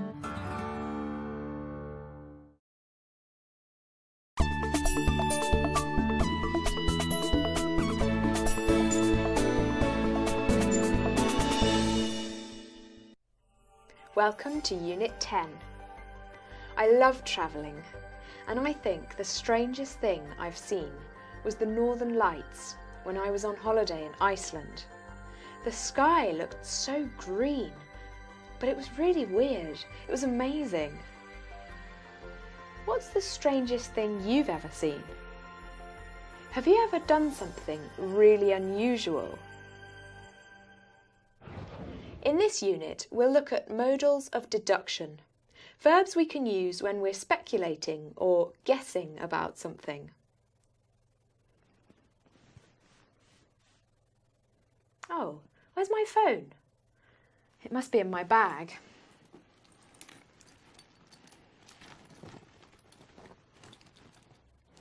It's not here. I talked to my friend Josh an hour ago, so I can't have left it at home. Where could it be? Have you ever been to an unusual wedding? In Reading and Speaking, you'll read about an American photographer who travelled all the way to Japan to experience a very unusual wedding. You can watch an exciting video about a record-breaking magician. How do you travel from the UK to Australia when you have no money? In the listening and speaking section, you'll listen to a radio interview with an Australian athlete who found a very cheap but rather uncomfortable way to get home from London. Everyday English focuses on expressing attitude. We'll look at useful words and expressions you can use to show your thoughts and feelings about what you're saying.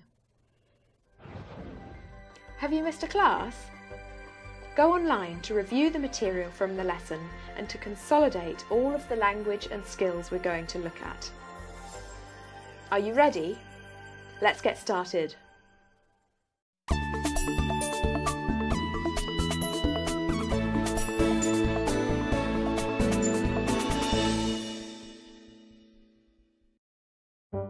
My name is Martin Rees. I'm a magician and I've been doing magic most of my life, but I've been performing professionally for about 15 years. Through.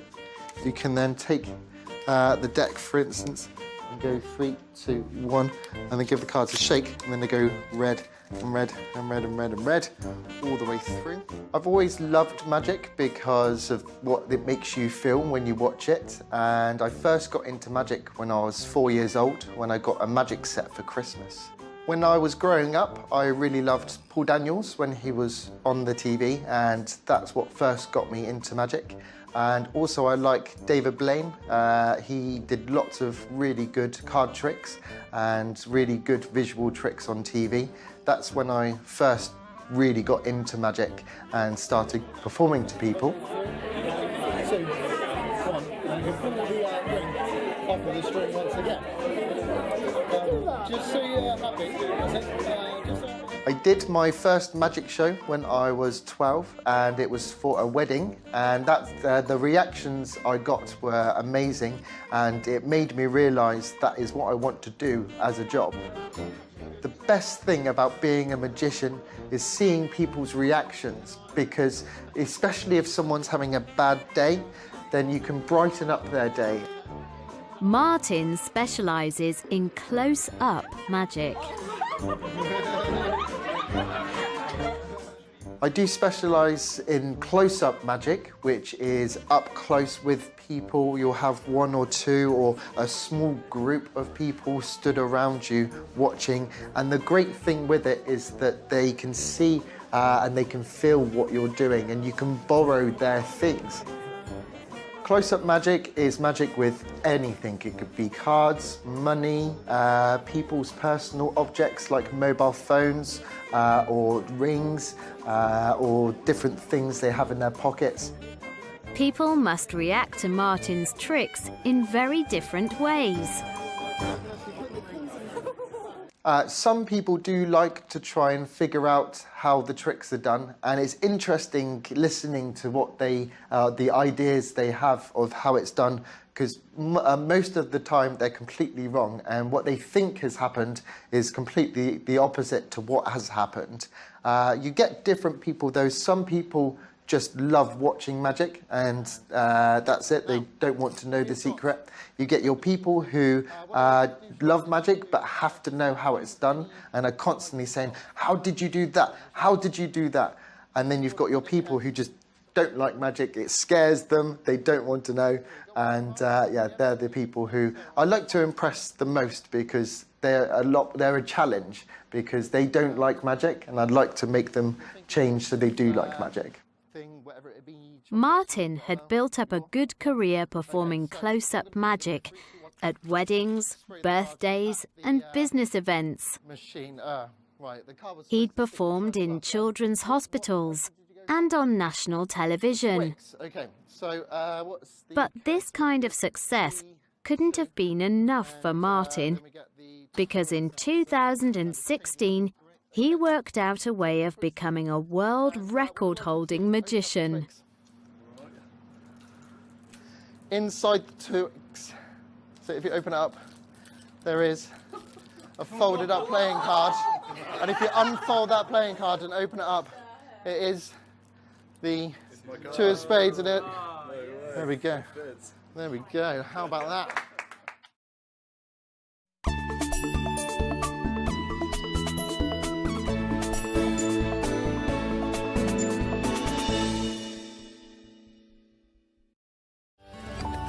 How do you become a world record-holding magician? It can't be easy. Martin decided he didn't want to break another magician's record. He wanted to set a brand new world record. Something that he could do that no one had ever tried before. The idea for the world record started when I started working for a children's charity who go to Great Ormond Street and other hospitals. So initially I was going to do a sponsored skydive and do a couple of magic tricks on the skydive to show the kids in the hospitals. But as the idea grew, someone said, why not look and see if there's a world record that you can do? So I looked into it, and not many magic tricks have been done as a world record on a skydive. So I thought, well, why not do the most magic tricks on a skydive? It can't have been easy to practice for this record-breaking attempt. How on earth did Martin prepare for something like that? So I started going to an indoor skydive centre, which has a wind tunnel that blows wind in a big loop, and the wind blows at about 120 miles an hour. It must have been very challenging to do magic in that situation. So I had to think of different ways of making the tricks work inside the wind tunnel, while also holding on to them as hard as possible in case they blew away. It may have been difficult, but Martin clearly impressed the people who were watching him practice. The manager of the wind tunnel said, why not do a world record in the tunnel?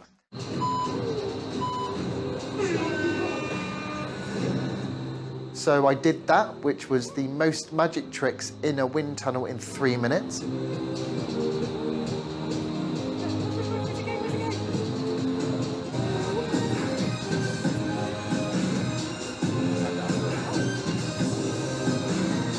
Hurry up, Mike.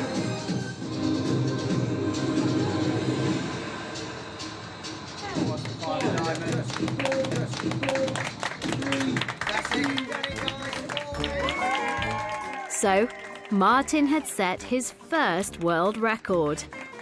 But his biggest challenge was still to come.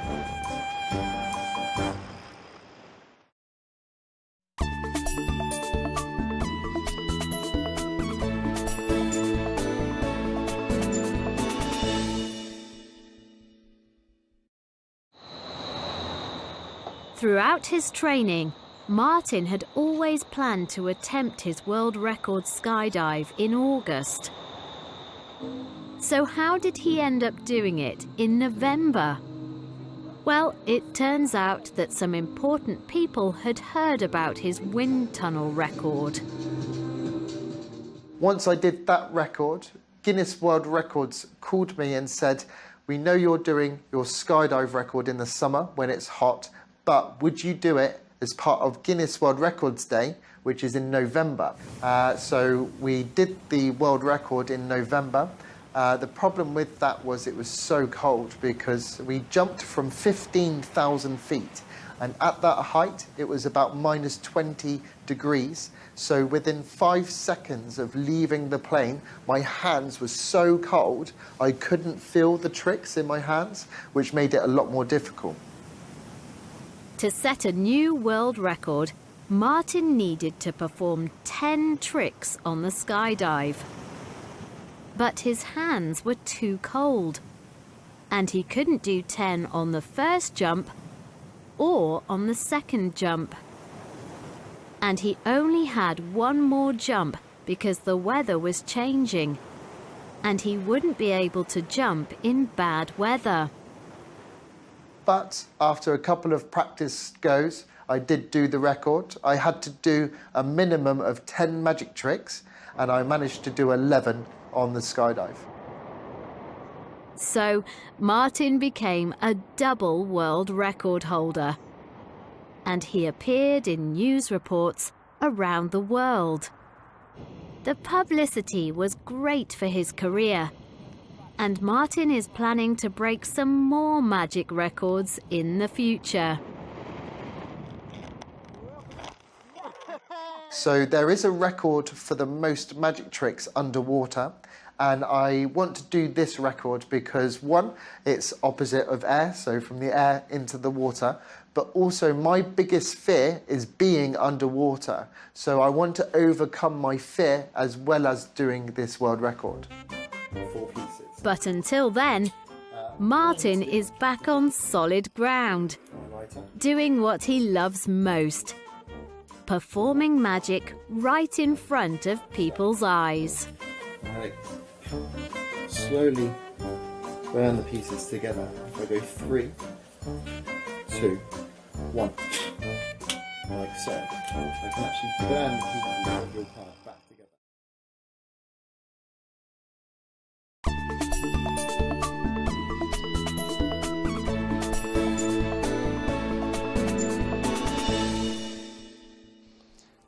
Welcome to Unit 11. This unit is about the digital world versus the physical world. Personally, I much prefer the digital world. I love my phone because it can do everything. I use it all the time. In this unit, we'll look at noun phrases, especially articles, possessives, and pronouns. Noun phrases are really common, so understanding how to use them correctly is really important for your fluency and accuracy. Vocabulary and speaking looks at compound nouns, where 2 nouns come together to make a new word. You probably already know lots of examples: toothbrush, sunglasses, and headphones. In listening and speaking, you'll listen to people talking about whether they prefer digital or physical versions of a variety of items and why. You'll discuss which you prefer as well. You'll read about digital animation and learn how on-screen characters, such as Gollum from the Lord of the Rings films, are created. The writing section looks at social media messages. You'll practice using the informal expressions that are commonly used across social media. You can go online to review material or to consolidate the language and skills from the unit. Are you ready? let's get started.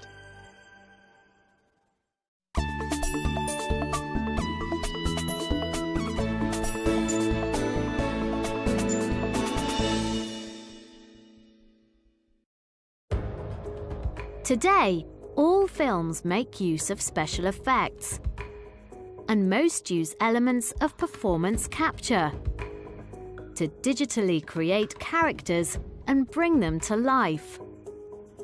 Tim Doubleday has been working in performance capture for over 12 years. During this time, he has worked on many exciting projects, from music videos and blockbuster feature films to groundbreaking video games.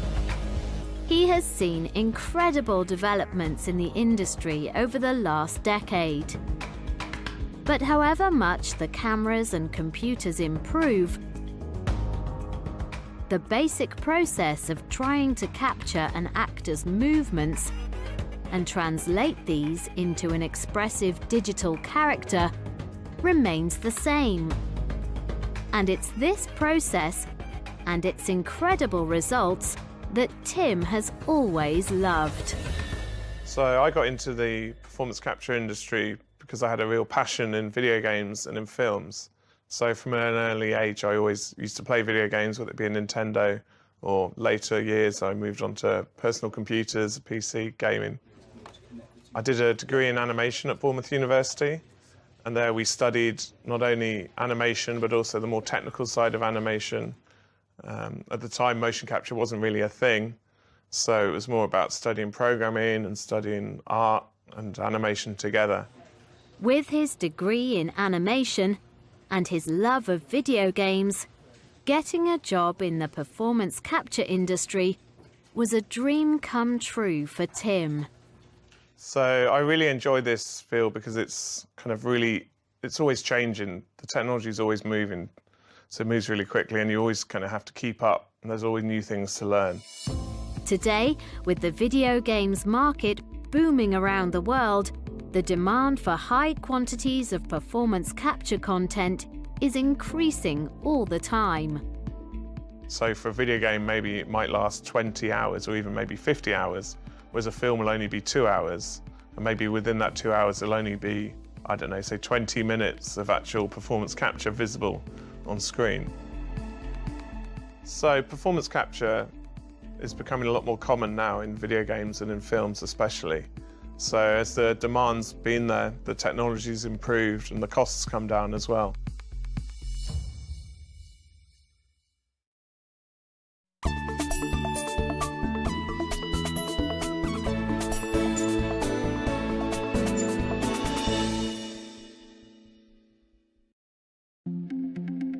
Modern performance capture technology is so good that sometimes we have to remind ourselves that many of the characters we see on our cinema and video game screens aren't real at all. While the end results look incredibly realistic, the beginning of the process of creating them is less impressive, and even a little comical.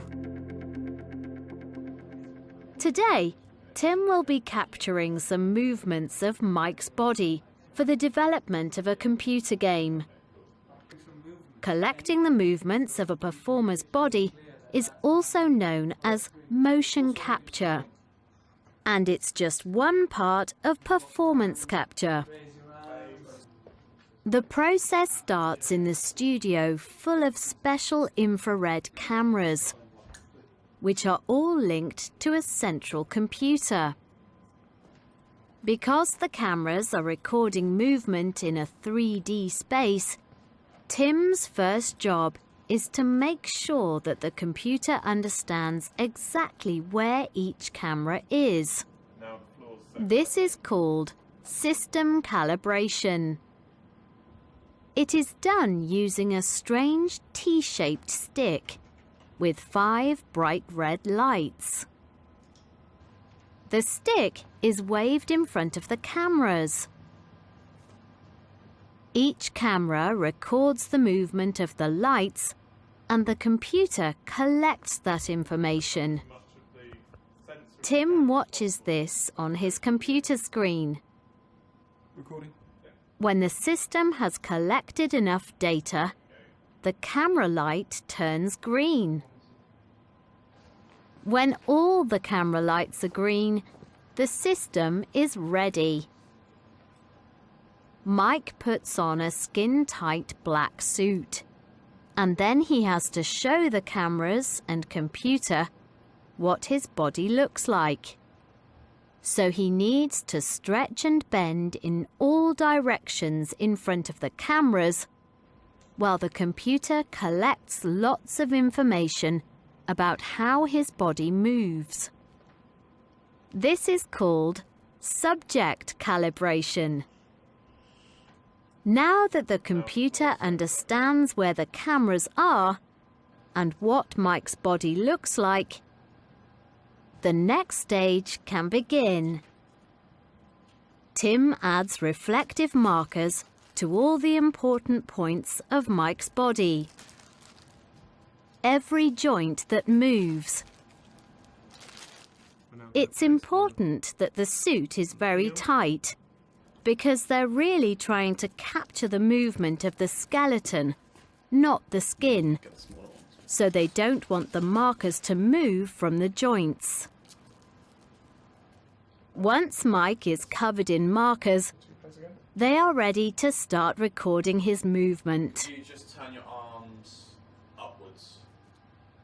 The cameras capture information from each of the markers as Mike moves, and the computer processes it all. The movements create the digital character on screen, and the data is recorded for use in the development of the computer game.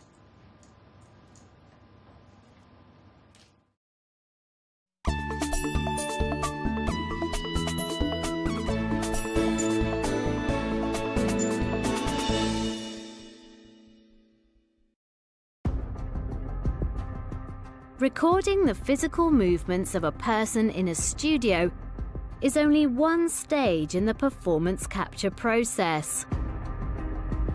Away from the cameras and the lights, behind the scenes, more time-consuming work begins. The computer programs that Tim works with are incredibly powerful. They process and translate all the data captured in the studio to create a moving digital skeleton. But often, the cameras haven't recorded all the markers. Or maybe one has fallen off the suit, so the computer doesn't have all the data it needs, and the skeleton doesn't move correctly. So the first thing Tim does is to check and add any missing data himself. This can take a long time, and it is especially difficult when there's more than one person in the scene.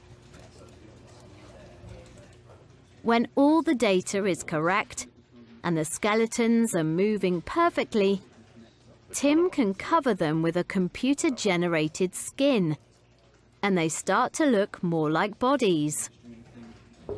From here, the work of computer technicians and animators will turn them into all kinds of characters and creatures in the world of the computer game or film. Of course, there are limits to creating digital characters using performance capture. You can have the most powerful computer in the world, but you are still limited by how the human body can move. However, the skill of many of the performers behind the digital characters is amazing. Often, they can move and bend themselves in unbelievable ways. And it's a physically demanding job, especially when they are working on developing characters for video games. Performers have to repeat the same actions again and again in slightly different ways, so that the video game players have lots of different options. A character might cross a river, or they might fall in the river. The performer has to do both. So an actor's performance is everything to us, really. The technology can only take us so far. It's really down to the performance of the actors to carry the scene and to carry the performance across. So, for example, you might have somebody walking across the stage and they might just do a normal average walk, whereas if someone's really put some life into that walk, it's going to be a lot more appealing. So in terms of the technology, we really like to take a step back and let the actors come through and deliver their performance as naturally and kind of in a most natural way possible. With his years of experience in the industry, Tim knows better than anyone that it is the performers, not technology, that are really the heart of performance capture.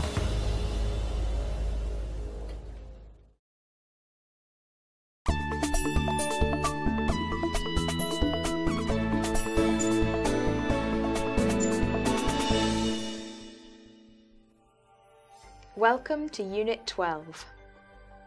This unit is about having a vision for your ideal life and making it happen. I'm pretty happy with my life, but my ultimate dream is to buy an old house in the south of France. What about you? Are you happy with your life at the moment? What would your dream lifestyle be like? I would like to travel around the world, have a big mansion near the sea, and have 2 dogs. In this unit, we'll look at reported speech and learn ways to rephrase what somebody else has said without using their exact words. Marco said he hadn't seen Julia that day. Petra invited me to her birthday party.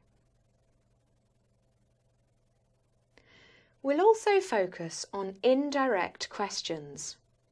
These are useful in more formal situations and when you want to sound more polite. Do you know how to make these questions sound more formal or polite?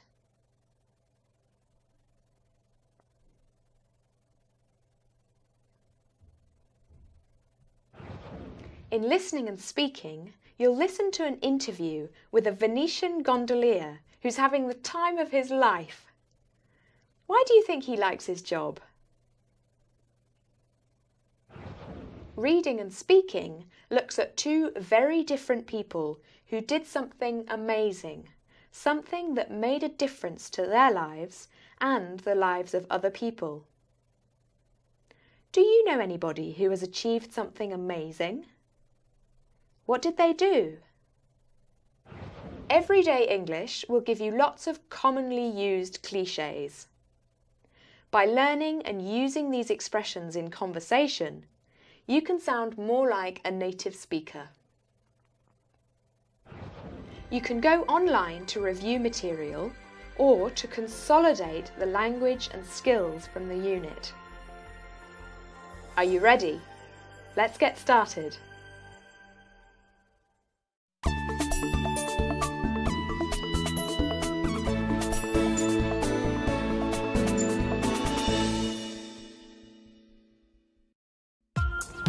We all like to think that we have a social conscience.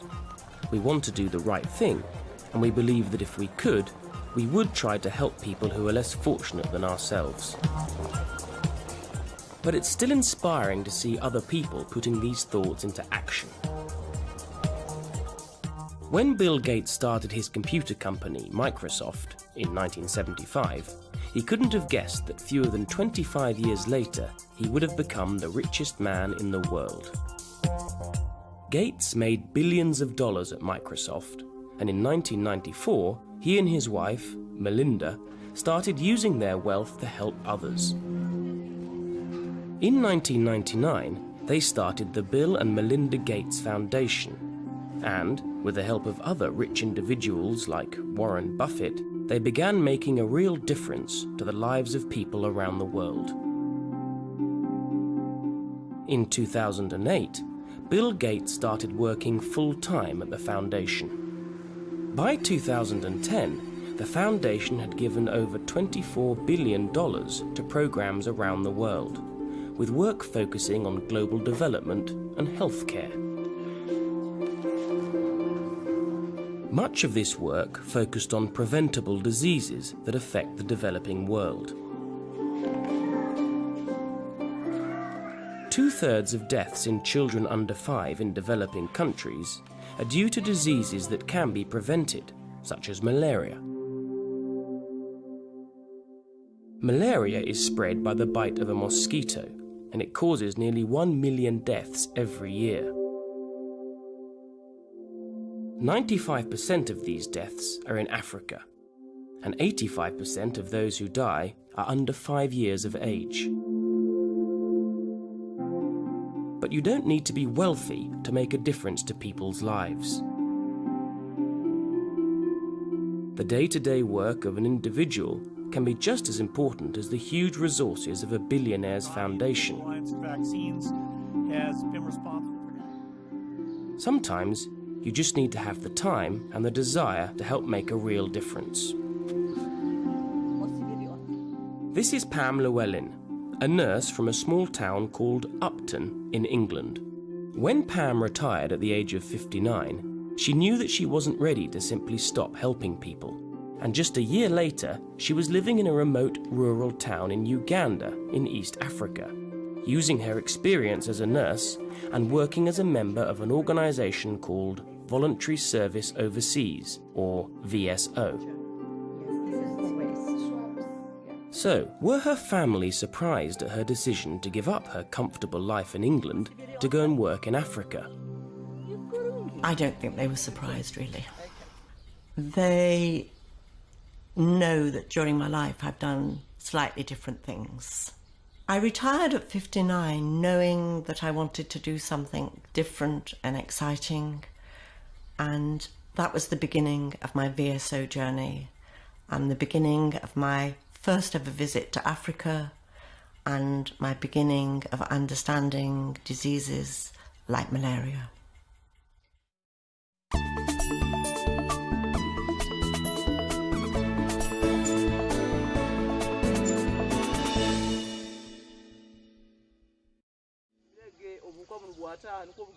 VSO is an international organisation that works through volunteers to fight poverty and disease around the world.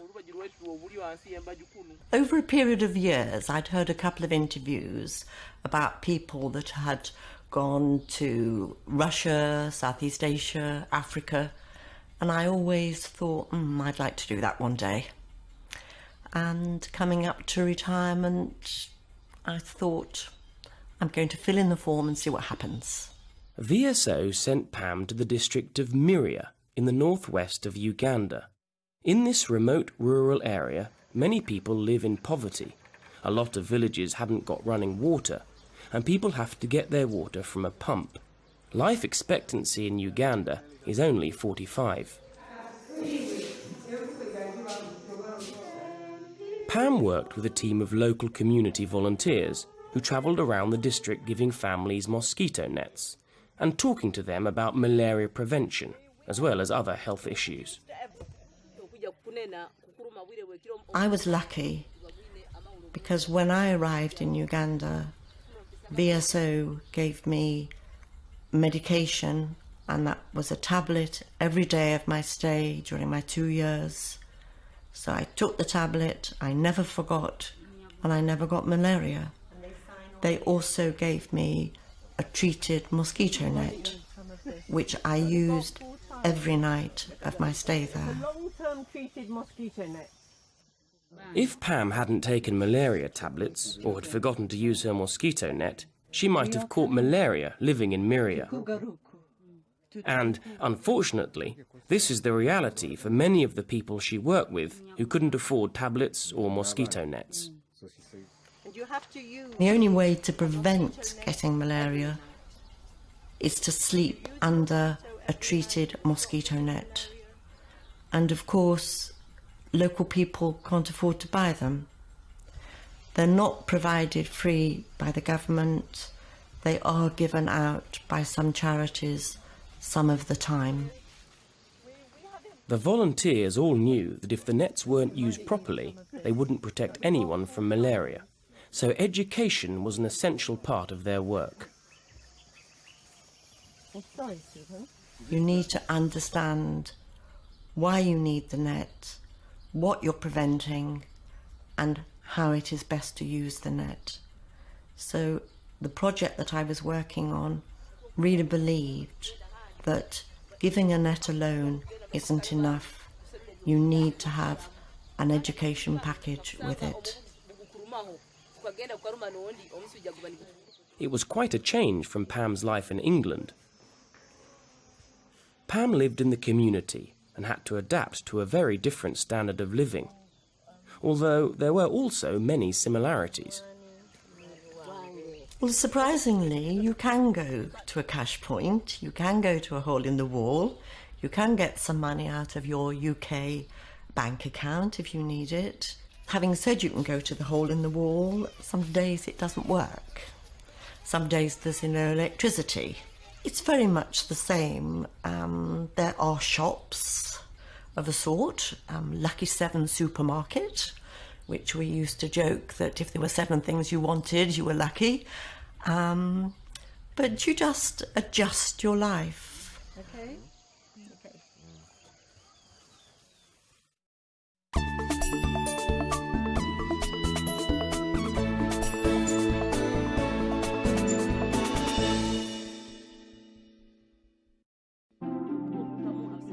Pam spent 2 years in Uganda and became part of the community in Miria. Through her work, she didn't just help to change the lives of many people she cared for, she changed her own life too. I don't think I will ever be the same again. I feel differently about how I live here. I feel differently about how my family live. And I've now been back over a year and I still haven't been into a big supermarket. If Pam hadn't gone to Uganda, she would have missed out on a life-changing experience. But is there anything that she would do differently if she could do it all again? If I were to have the experience again, I probably would have done more homework before I left. I bought the guide to Uganda and I bought a map. And I thought that was probably enough preparation. If I could do it again, I probably would make more effort to contact more people who had actually been in Uganda as a volunteer or working short term, so that I could have been better prepared for what to expect professionally and culturally, from first hand rather than from a book. Many people are surprised at Pam's decision to start work for VSO at the age of 60, but she believes that waiting until she retired was a good thing. I don't think I could have done this when I was younger. I wouldn't have had the confidence to do it. I wouldn't have had the skills to have done what I actually did in Miria as a nurse. And I don't think I would have survived very well. I don't know, but personally, for me, I think it was the right time. And it would not have worked so well had I gone when I was younger. And what was the most rewarding part of her 2 years in Uganda? People ask this question quite a lot, and it would be quite easy to say that during the time that I was there that we distributed over 6,000 mosquito nets, so that I know that 6,000 families were benefiting. But it was the friendships and the people that I met and that contact with ordinary people in Africa and visiting their homes, sitting on the floor in their mud hut, laughing over something is a joy and an experience that I don't think you can buy. And I felt very, very privileged to be able to do that.